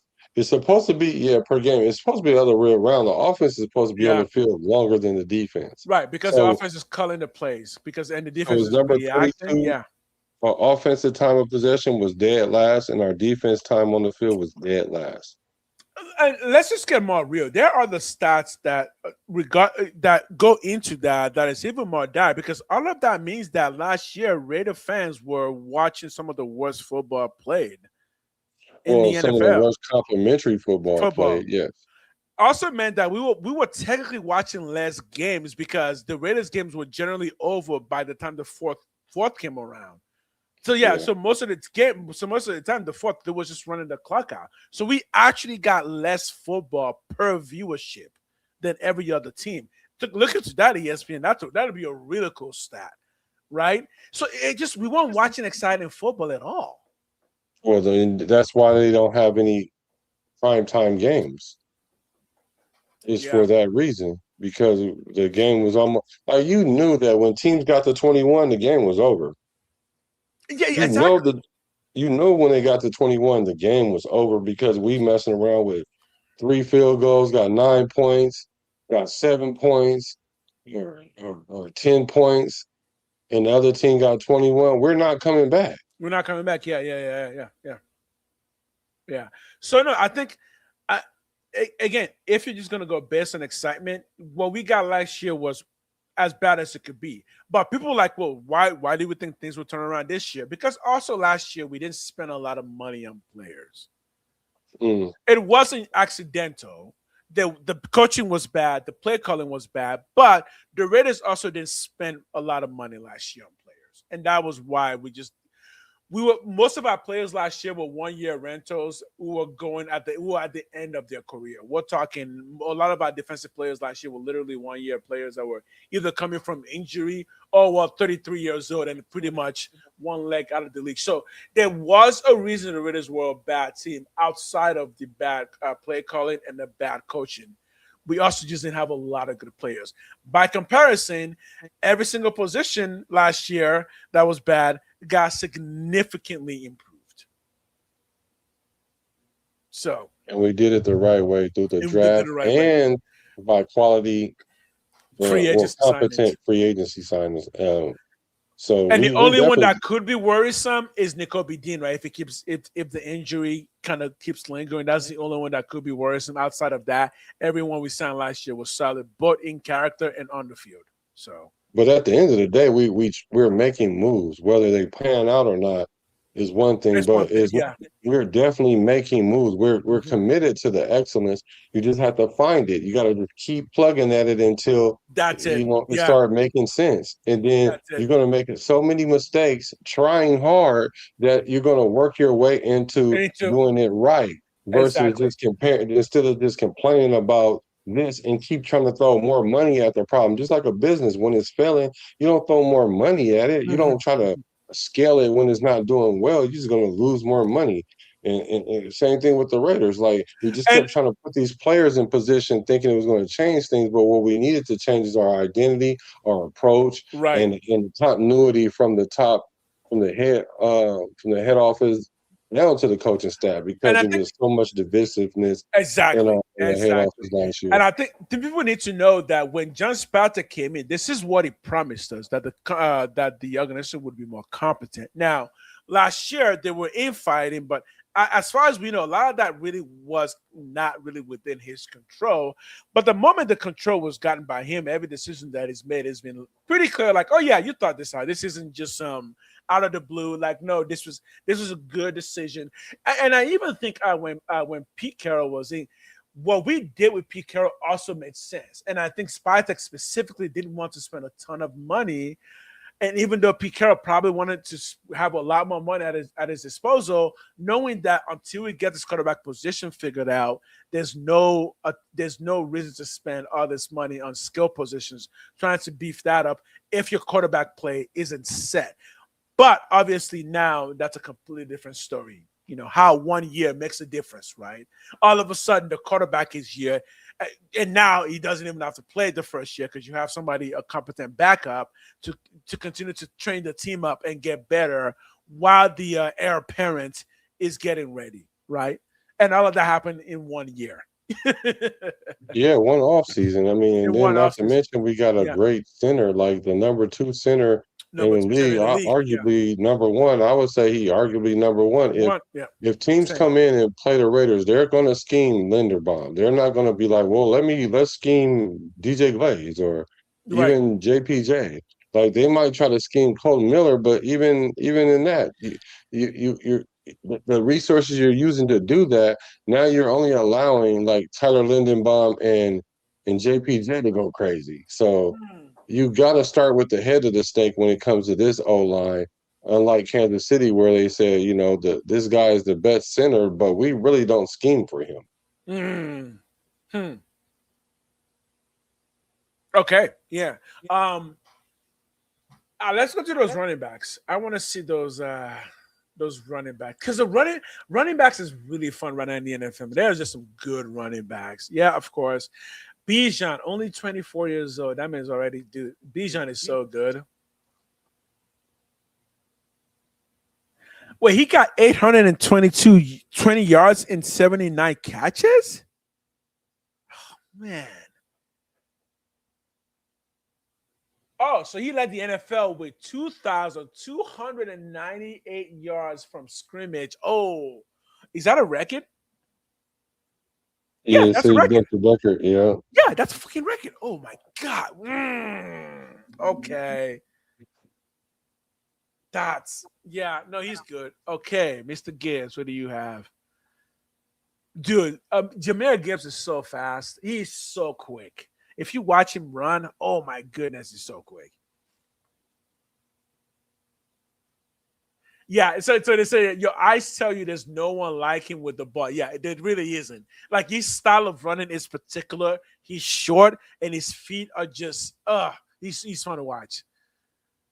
Oh, Yeah, man. I just didn't understand. I don't know what happened to Montgomery. Like they traded him, and they had a good two. They had a little I think two-man run game going that was pretty yeah, decent. yeah. Montgomery's getting old though. I think that may be why. Could be, yeah. Even Saquon is getting old at 29, but man, yeah, Saquon. I mean, Saquon's pretty close to Hall of Famer. If he plays for like 3-4 more seasons, he'll be a Hall of Famer. What did he do last year? Well, he had the Super Bowl, so I think he'll. Oh yeah, that's right. Was it last year that he did that crazy? Oh, Yeah. that's 2 years ago. That crazy jump. Well, yeah, it was 2 years, not last season, the season before that. It was season before. That That was kind of his best season. solidified him. Oh And yeah, then he dude. came from New York, and he was a beast there. And he was a beast there, and it was good in New York, and then came to Philadelphia, made that team better, won the Super Bowl with them, did that crazy jump. Yeah, he's already a Hall of Famer. Well, he's arguably the reason they won the Super Bowl because, I mean, Exactly. Jalen Hurts play at a high level, whatever that level is. Not respected as much as he would like or a lot of the fans like, but I Yeah. mean, as good as they played, they only got so far. But when they got to Saquon, well, I'm talking about top tier Saquon, and you saw with the results. But then the following year, like I say all the time, like the NFL, they make sure that whatever happened last year don't happen this year. You don't want to get beat the same way you did last year. So this is why his numbers went down. His numbers definitely went down. That's not to say he was a worse running back. It's just that they weren't having it. So they have to get more creative with how he gets the ball and win. I'm torn on Christian McCaffrey. You what? I'm torn on him. He's good, but he doesn't win. That's Shanahan's fault. Shanahan be getting all his players hurt. My high school best friend, we're still friends. He's a Niner fan, and I keep telling him, their entire division has made a pact somewhere to make sure Shanahan never wins a Super Bowl. Because I swear that division, they will not let that boy get away with even a hint of a Super Bowl. Dude, now we're talking about Donald coming back to the Rams. Right, that look With like that's Myles Garrett. That look like that's going to happen more than not. So the thing about CMC is, he's the ultimate. He's the ultimate weapon. It's just his usage rate is crazy, and I remember the year they did have a running back behind him that kind of ran well. It helped, but at the end of the year, if your team is being injured, it's gonna affect you. And everybody was going down, and Christian even got hurt 2 years ago, and last year he survived the year, but he was still nicked up and injured, and then it all caught up with him in the playoff game, and that's essentially why they lost the playoff game, because Christian McCaffrey was not himself. And he's pretty injury prone. He gets injured pretty much every year. Yeah, pretty much every year. Is Genty on this list? So Jonathan Taylor is 5th, Derrick Henry is 6th, of course. James Cook is 7th. H-N is 8. Kenneth Walker? K9 is 9. How fitting. Brees Hall is 10. Now, here's our honorable mentions. Josh Jacobs, which I think should have been on the list. Yeah. And who do you take off? Maybe Brees Hall. Yeah. Maybe even Kenneth Walker. Yeah. I'll take Kenneth Walker. And then, Williams, Tyron Williams. Quinshon Judkins, which this is what I had a problem. This is why I call this a snub. Oh, because if you look at this list, This list has no rookies on it. The player that was a Mm. rookie, they've been in the league for a minute. And so even in this honorable mention list, Rashawn Judkins is the only rookie named. And he had a decent season, but it wasn't better than Ashton Judkins? Jenkins. No, he was not better than Ashton Genty. Yeah, I mean, and Judkins got injured last year. He blew his knee out. So I mean, or I think he blew his knee out, but he definitely had a major injury really? that took him off the field. He did to play most of the season. I was rooting for him because that's the kid that got into the DV situation in Florida and found out it really didn't go down like that, and he didn't know What? he was going to make Whoa. camp, and What? What? uh, Florida thing? he was in Florida, and his girlfriend called the police on him for a DV situation, domestic violence Oh, situation, and it was essentially like she was trying to catch him up or whatever, and one of because he those. couldn't go to camp and all the other stuff. But he eventually came in and he showed improved. But I just don't think Oh, he was okay. playing at the level that Genty was playing. Yeah. No, dude. Here's what I'll say. Genty showed me enough last year to know that no, we got the right one. Yeah, me too. Just the way he was running was clear that one, we're not going to be talking about a significantly injurious career. Again, Emmitt Smith is my comp, and just the way he ran, you just knew Genty was going to get what you needed, unless the O line stopped him in the backfield. Even then, it was like carrying the rod on his shoulder and trying to get a yard. So yeah, no, I feel pretty good about that. Yeah, it's a bummer he didn't put him on. Okay, we got one more ranking, and yes, Areta did make this one. And this one, I do want to talk about this one. Where is it? What ranking? I think it's edge rusher, right? Okay.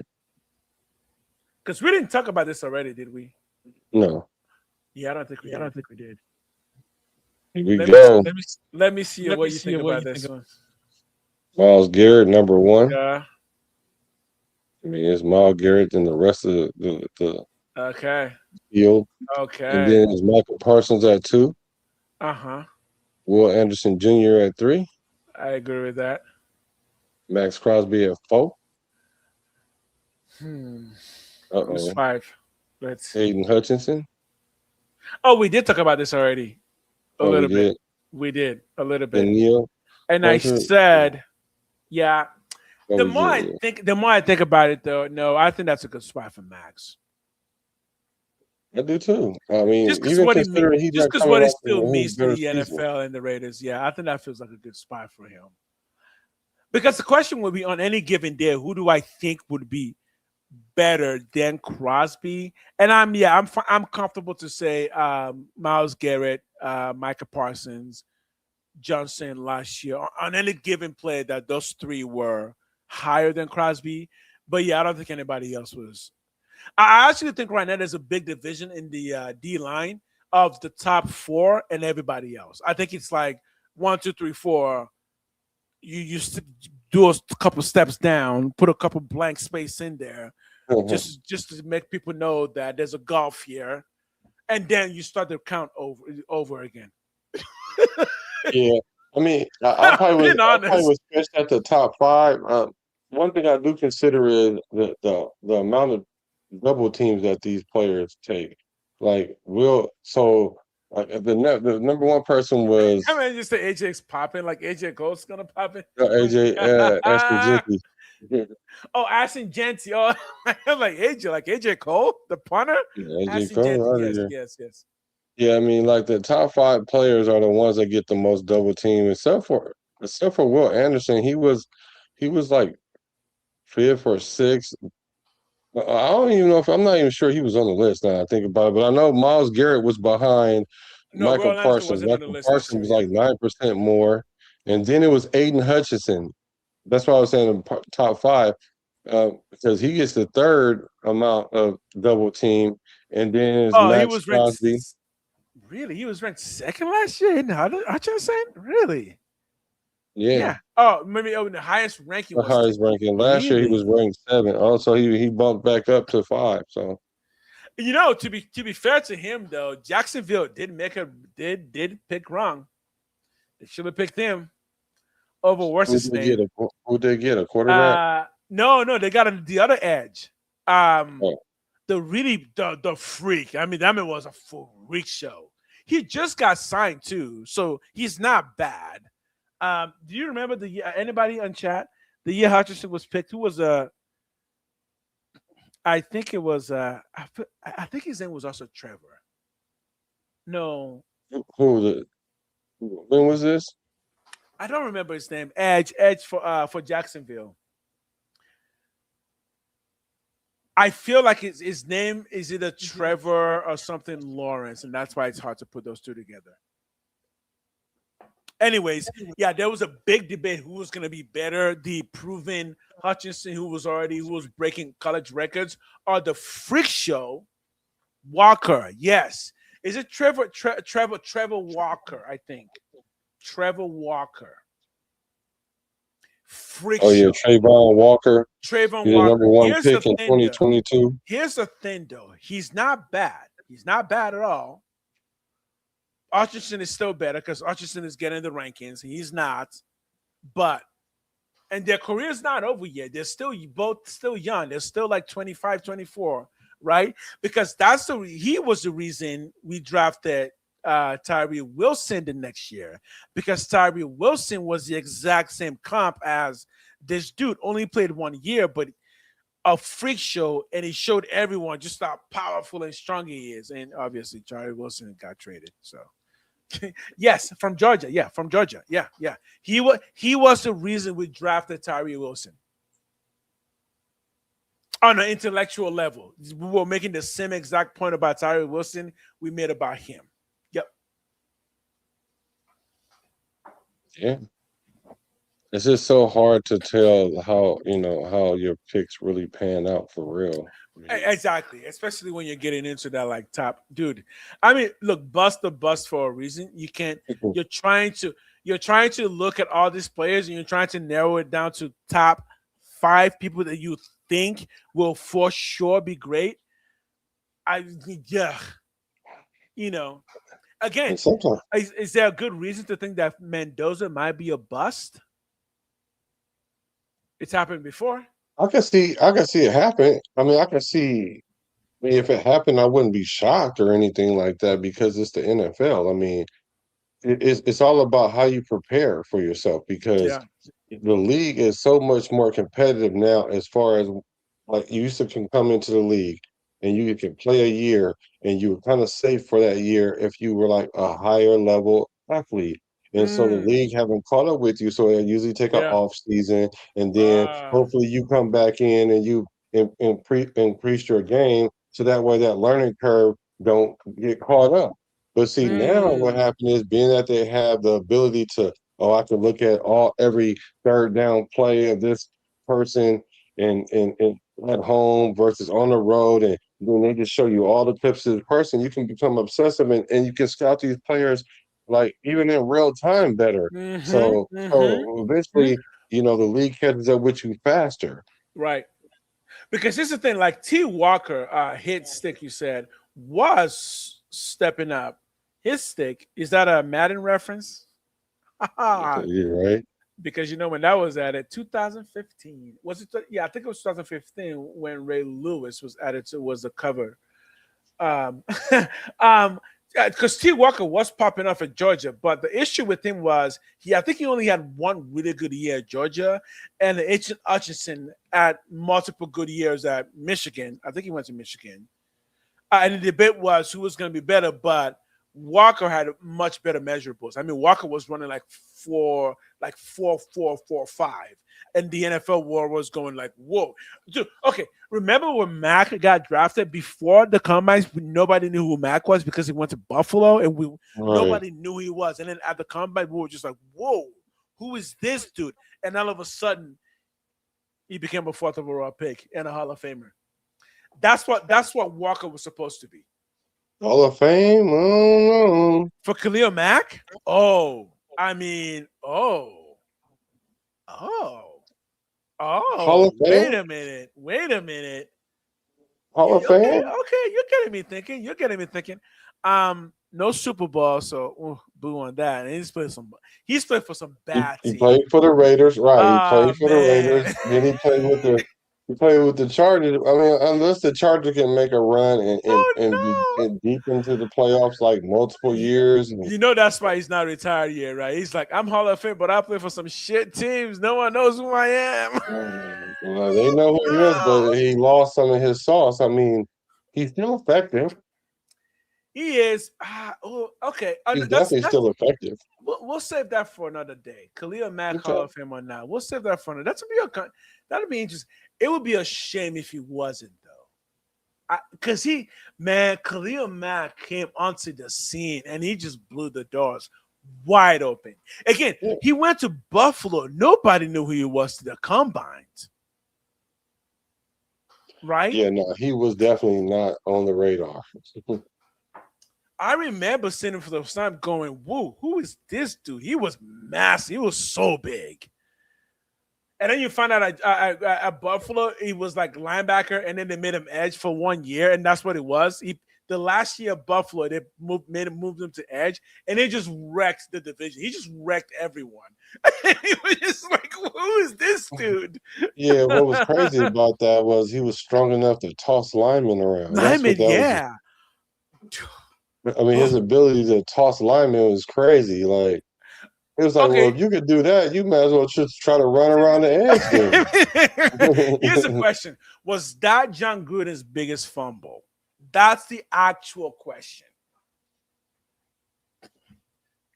Because, okay, who did we get for him? Who did John Gruden get for him? I think we got Josh Jacobs. Josh Jacobs, yeah. Jonathan Abrams. Oof. Oof. Don't care what he says about Josh McDaniels. Like, no, you were part of the problem, my man. Because we saw you play football. You were part of the problem. I know. I think that might have been John Gruden's biggest fumble. Let me see who we ended up getting.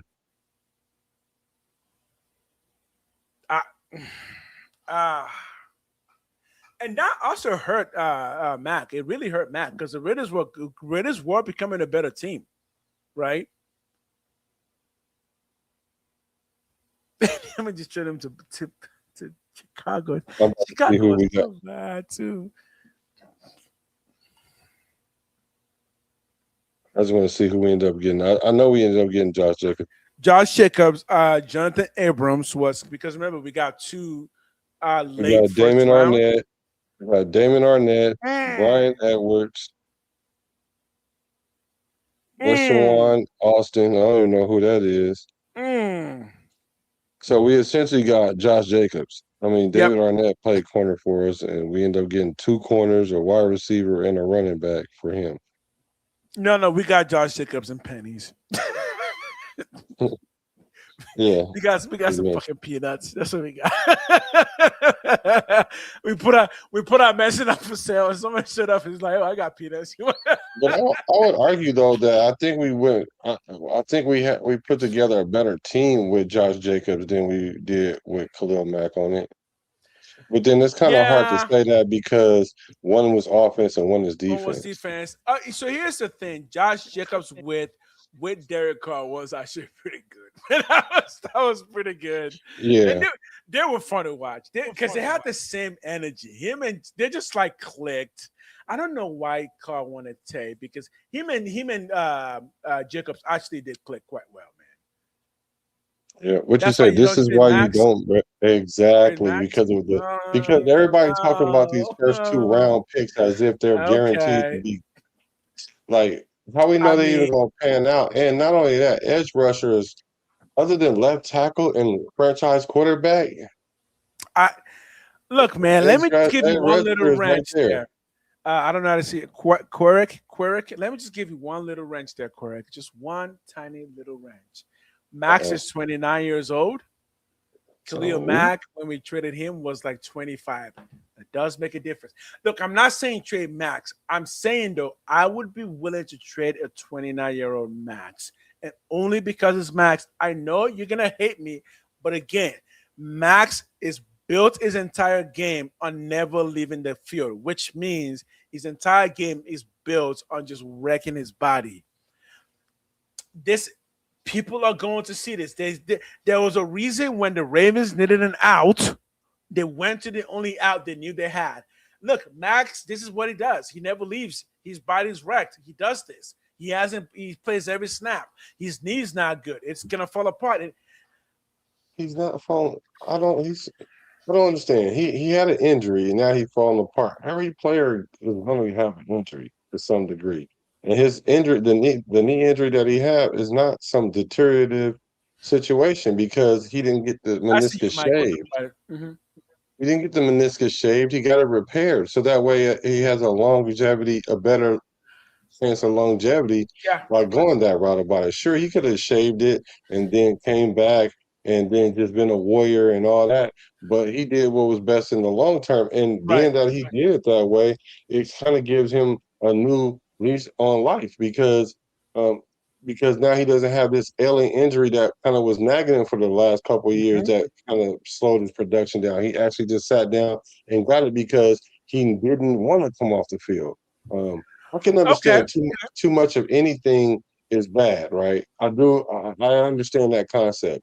But when it comes to availability on the field, if you can go on the field and play all these snaps, I would think that that's a plus. I just think that Okay. because you're getting more I out of the agree. player than you would if he was just playing every, you know, let's say if Max Crosby played 50 plays, right, and then you knock him down to 35, Right. something like that. Over a couple of years, that's a whole season that you miss from this guy. Right. That's capable of doing it because a lot of people aren't even capable of doing that.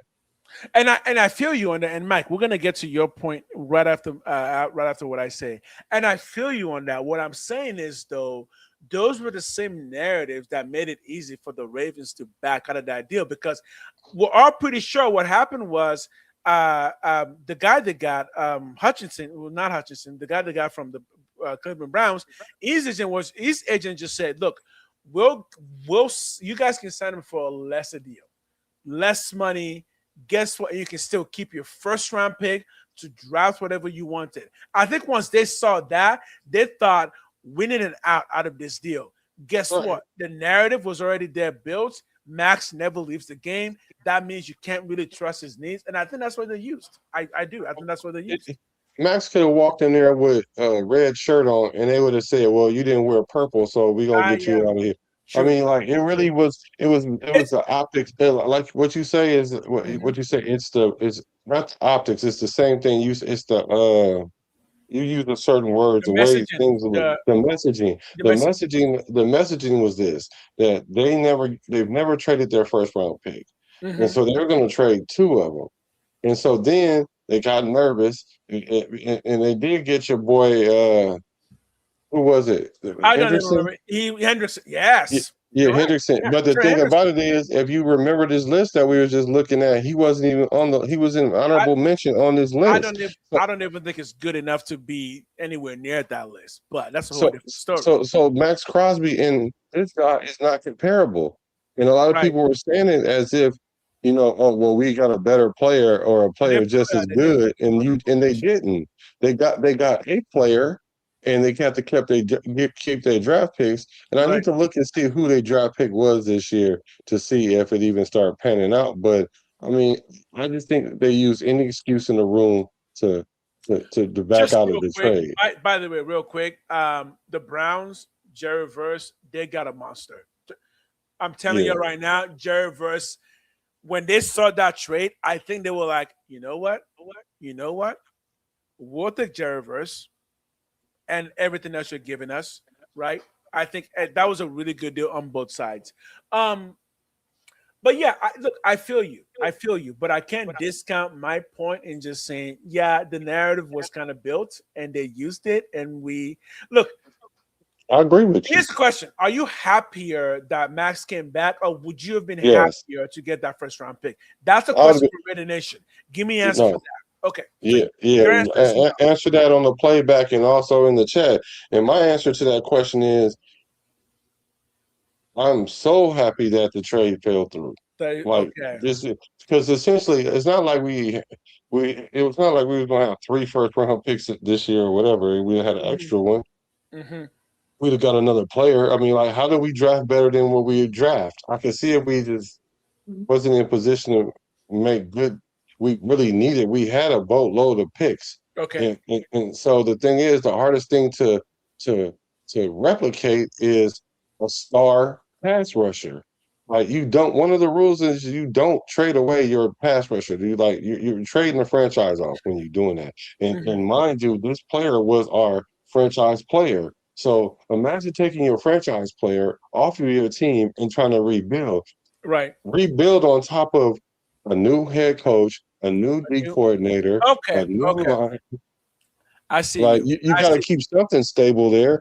That's a point. That's a good point. I'm gonna give you. I'm gonna run it. Yeah, I'm gonna give you some dough on that one. Okay, so that is a good point in rebuilding. It is good to have an anchor who can remind everybody what Raider Nation is all about. And I do think Max Crosby is a perfect person to do Yeah, that. he's an original Um, Oakland Raider too. and original, and one of the last original. No, Yeah, the one of the last. last. Him and Colton Miller. Cotton Miller. Yes. Okay. I can see that continuity. I can see, and Cotton Miller isn't really the outspoken leader. He's just more of a soft-spoken, just get the job Yeah, done. Max Crosby quiet is back. the Yeah. get the job done, but I'm gonna yell while doing it. And he So sets the that's standard. He sets the standard and he because does. people He don't does. understand all the stuff that he does for this team. He's the person like Draymond Green. Whether you love him or hate him, what he Mm, does is he establishes that you're not going to come in there and just punk the and team. Punk, You're not going to be able to. So you're not going to be able to just go over there and do like how they were doing our center and our O line. They now I they gotta saw that tell our O you, line was weak, and so they just started pillaging all the whole O line. And then you saw what happened. Essentially, that's what would have happened to the franchise if we would have got rid of our emotional leader, okay, our physical leader, our cornerstone of our defense. So getting him back to me is way worth it more than a first round pick this year and a first round pick AJ next Cole year. was also in Oakland. Yeah, he was. And not to mention the Ravens are perennial playoff team. So that's a bottom of the draft. Yeah. Okay. Look, here's and I want Raider Nation's answer to that. Are you happier? Which Good are you question. happier with, Max coming back or if we had traded Max? And my answer is I was happy when we traded Max because one, we got to first. Also because there was some edge like Akeem Mesdor that I was looking at in the draft. In that I think the draft would have been 15, 14 or 15 that I would have been very happy with as potential replacements for Max Crosby. But the logic there was because the Raiders were rebuilding, I thought, well, if Max isn't doesn't want to be a part of this rebuild, and again, that is part of some Raider Nation's point against Max that he didn't want to be a part of the rebuild, that getting him for a potential Akeem Mesdor and another first next year was a good trade-off. Yes, I thought that. But the moment Max Crosby came back, then I thought, Max Crosby with Nakobe Dean, Quay Walker, Quiddy Pay, yes, please. I want that defense all day. Well, yeah, because that's essentially all Max has been asking for, though, this Right. whole time. Is look, I'm holding it down by myself. I mean, he legit kept us in the middle of the tier defense as bad as we were in 23 and 24. He kept us. I mean, he kept the defense at a certain level, A and certain he's like, level. man, you got to. Even if, let's say, if the Raiders were hypothetically, I'm not saying they were, but let's say if they said we want to reduce your snaps, right? And he's like, Mm-hmm. well, how can y'all do that when we ain't got nobody? Like so now when you got a quitty pay, you can do some things like put pay on one side, let Max sit out a couple plays, and then allow those other, Keyron Crawford to come in with Coons, and then Okay. also, even seeing Sloan at the linebacker position. So you give Mm. yourself options and stuff like that. But he never had that option to begin with. Mm. Okay.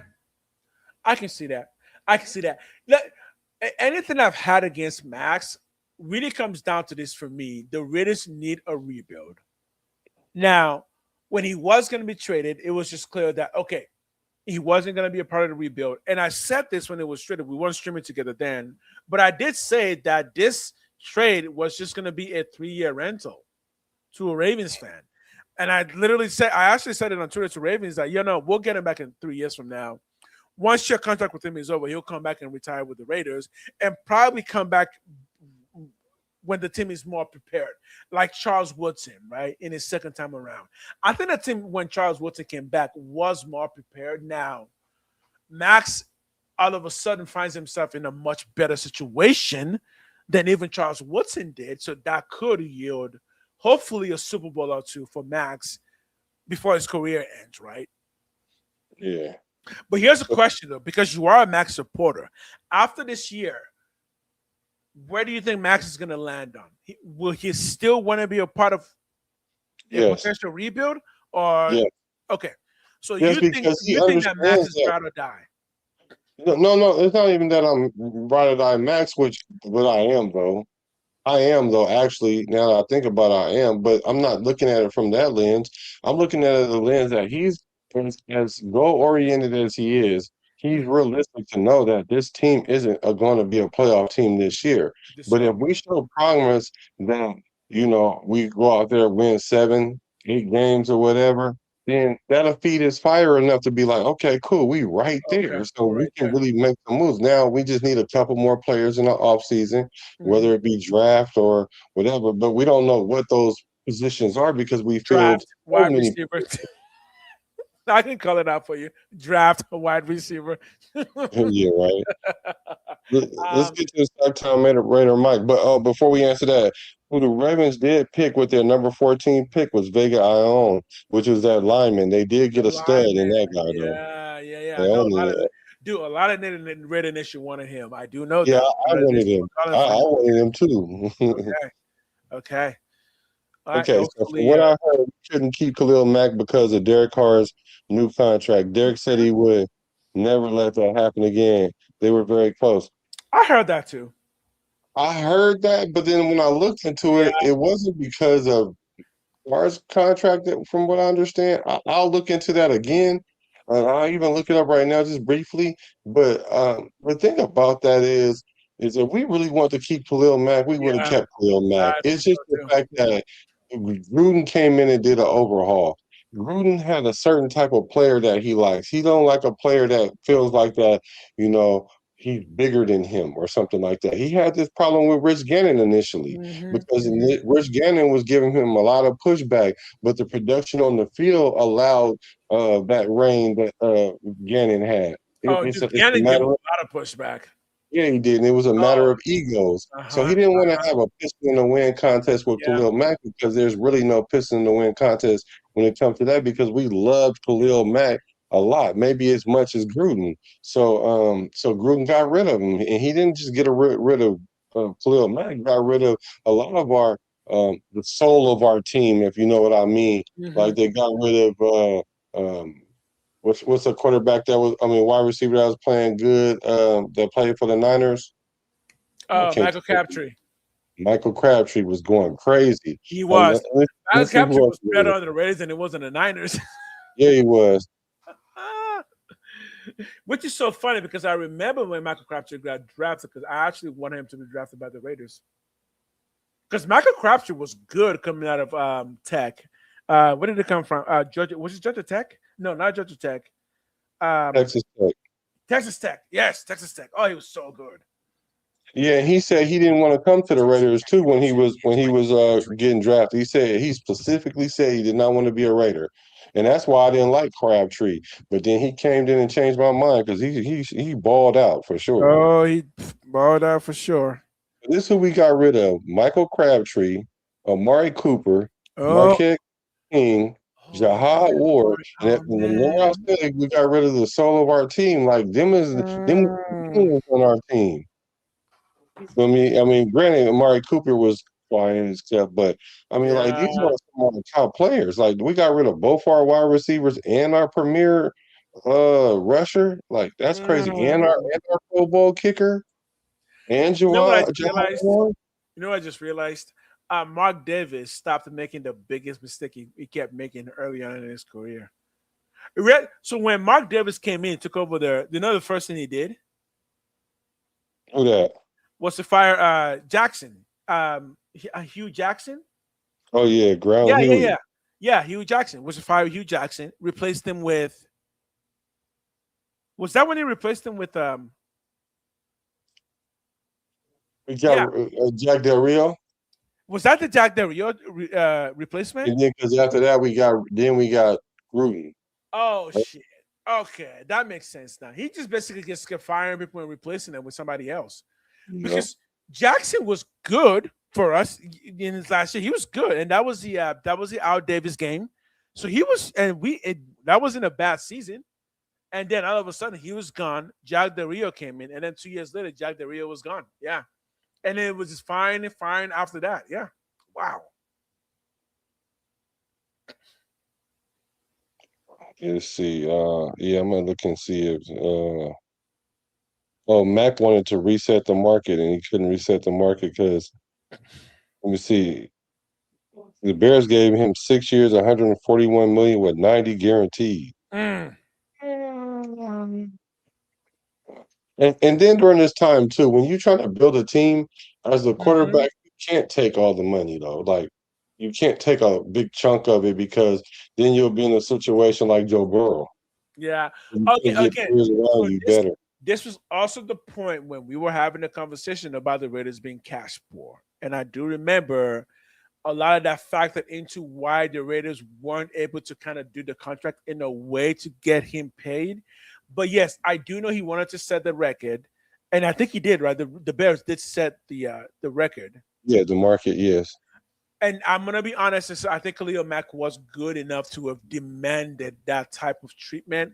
Yeah. Now, were the Raiders able to afford that even in that time, especially with the big rebuild coming up? I think we could have. I honestly just think that Gruden just thought, look, we can just refresh this whole thing. Even if it wasn't ego, and with Gruden, we know ego was definitely a part of it. That even if it wasn't ego, it was clear that Gruden was kind of thinking, let's just do a complete full slate reset. And Yeah, where because the he didn't bring those quarterback guys in. Yeah. Exactly. With the Those quarterback wasn't was his the guys. only thing that was left.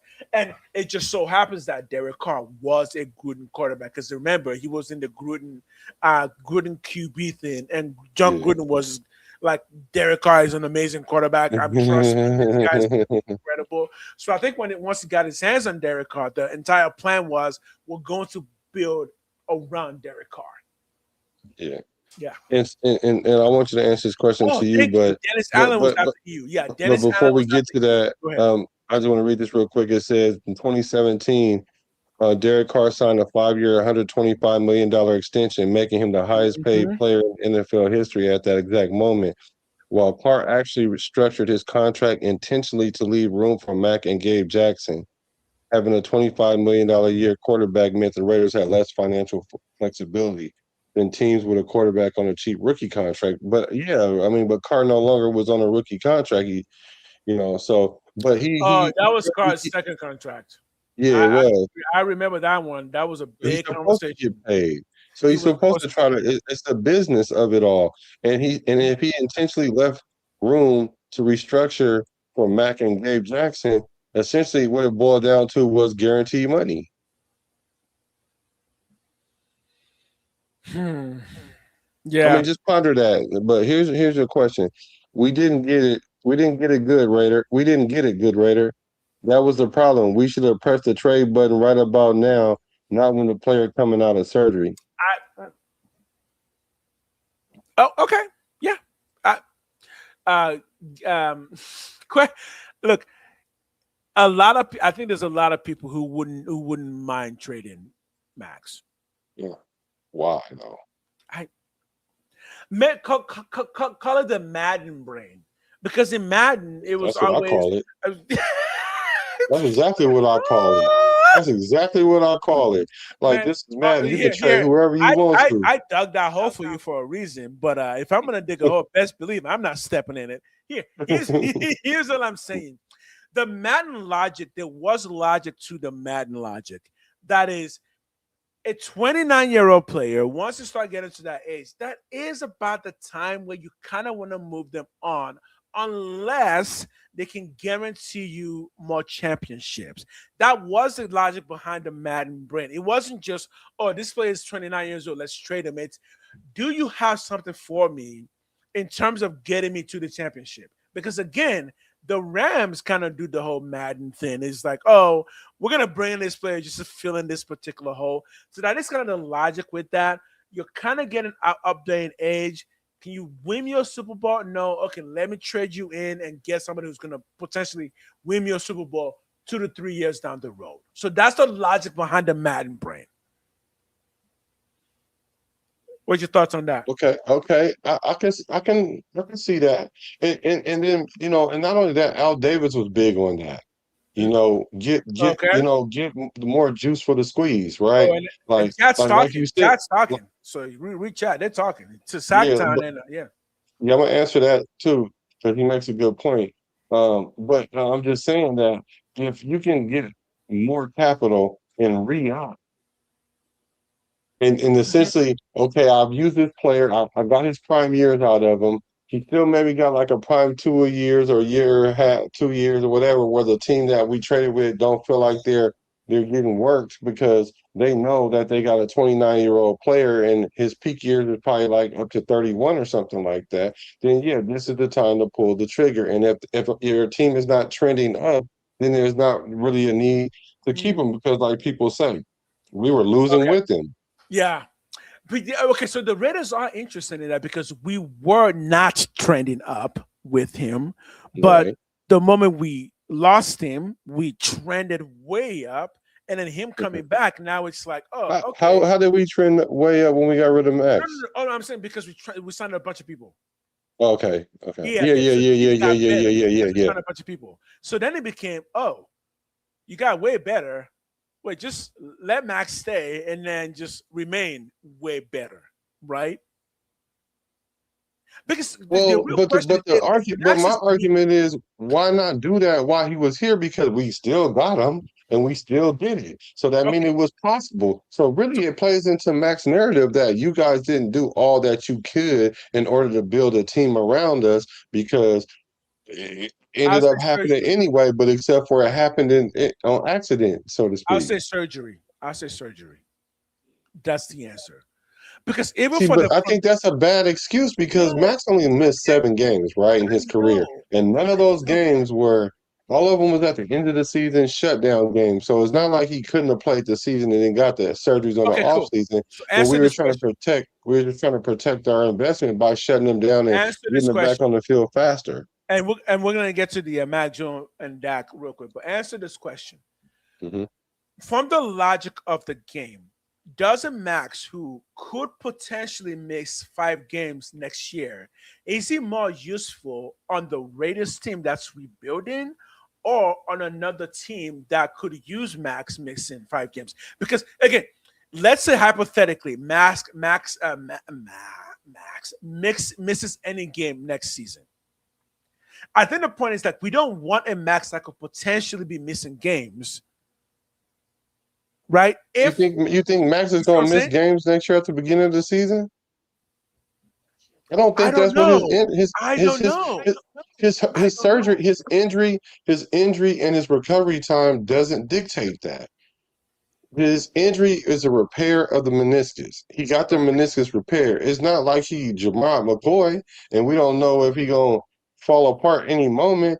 They And actually fixed it. what They what fixed about it. re-injuries? What about re-injuries? I'm saying this is part of the logic of trading for a Max or trading away a Max because the Ravens are thinking even if he misses 5 games, the games that we have him, he will be way more impactful for us and what we're trying to do than if he were to miss 5 games for the Raiders. Because if he missed 5 games for the Raiders, that just impacts us negatively because we're trying to rebuild. Yeah, but he's not slated to miss any games Okay. though.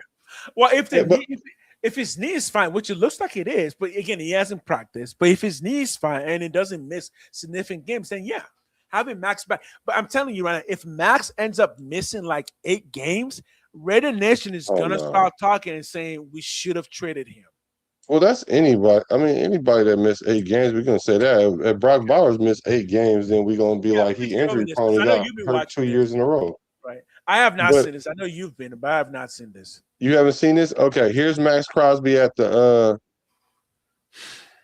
sack summit.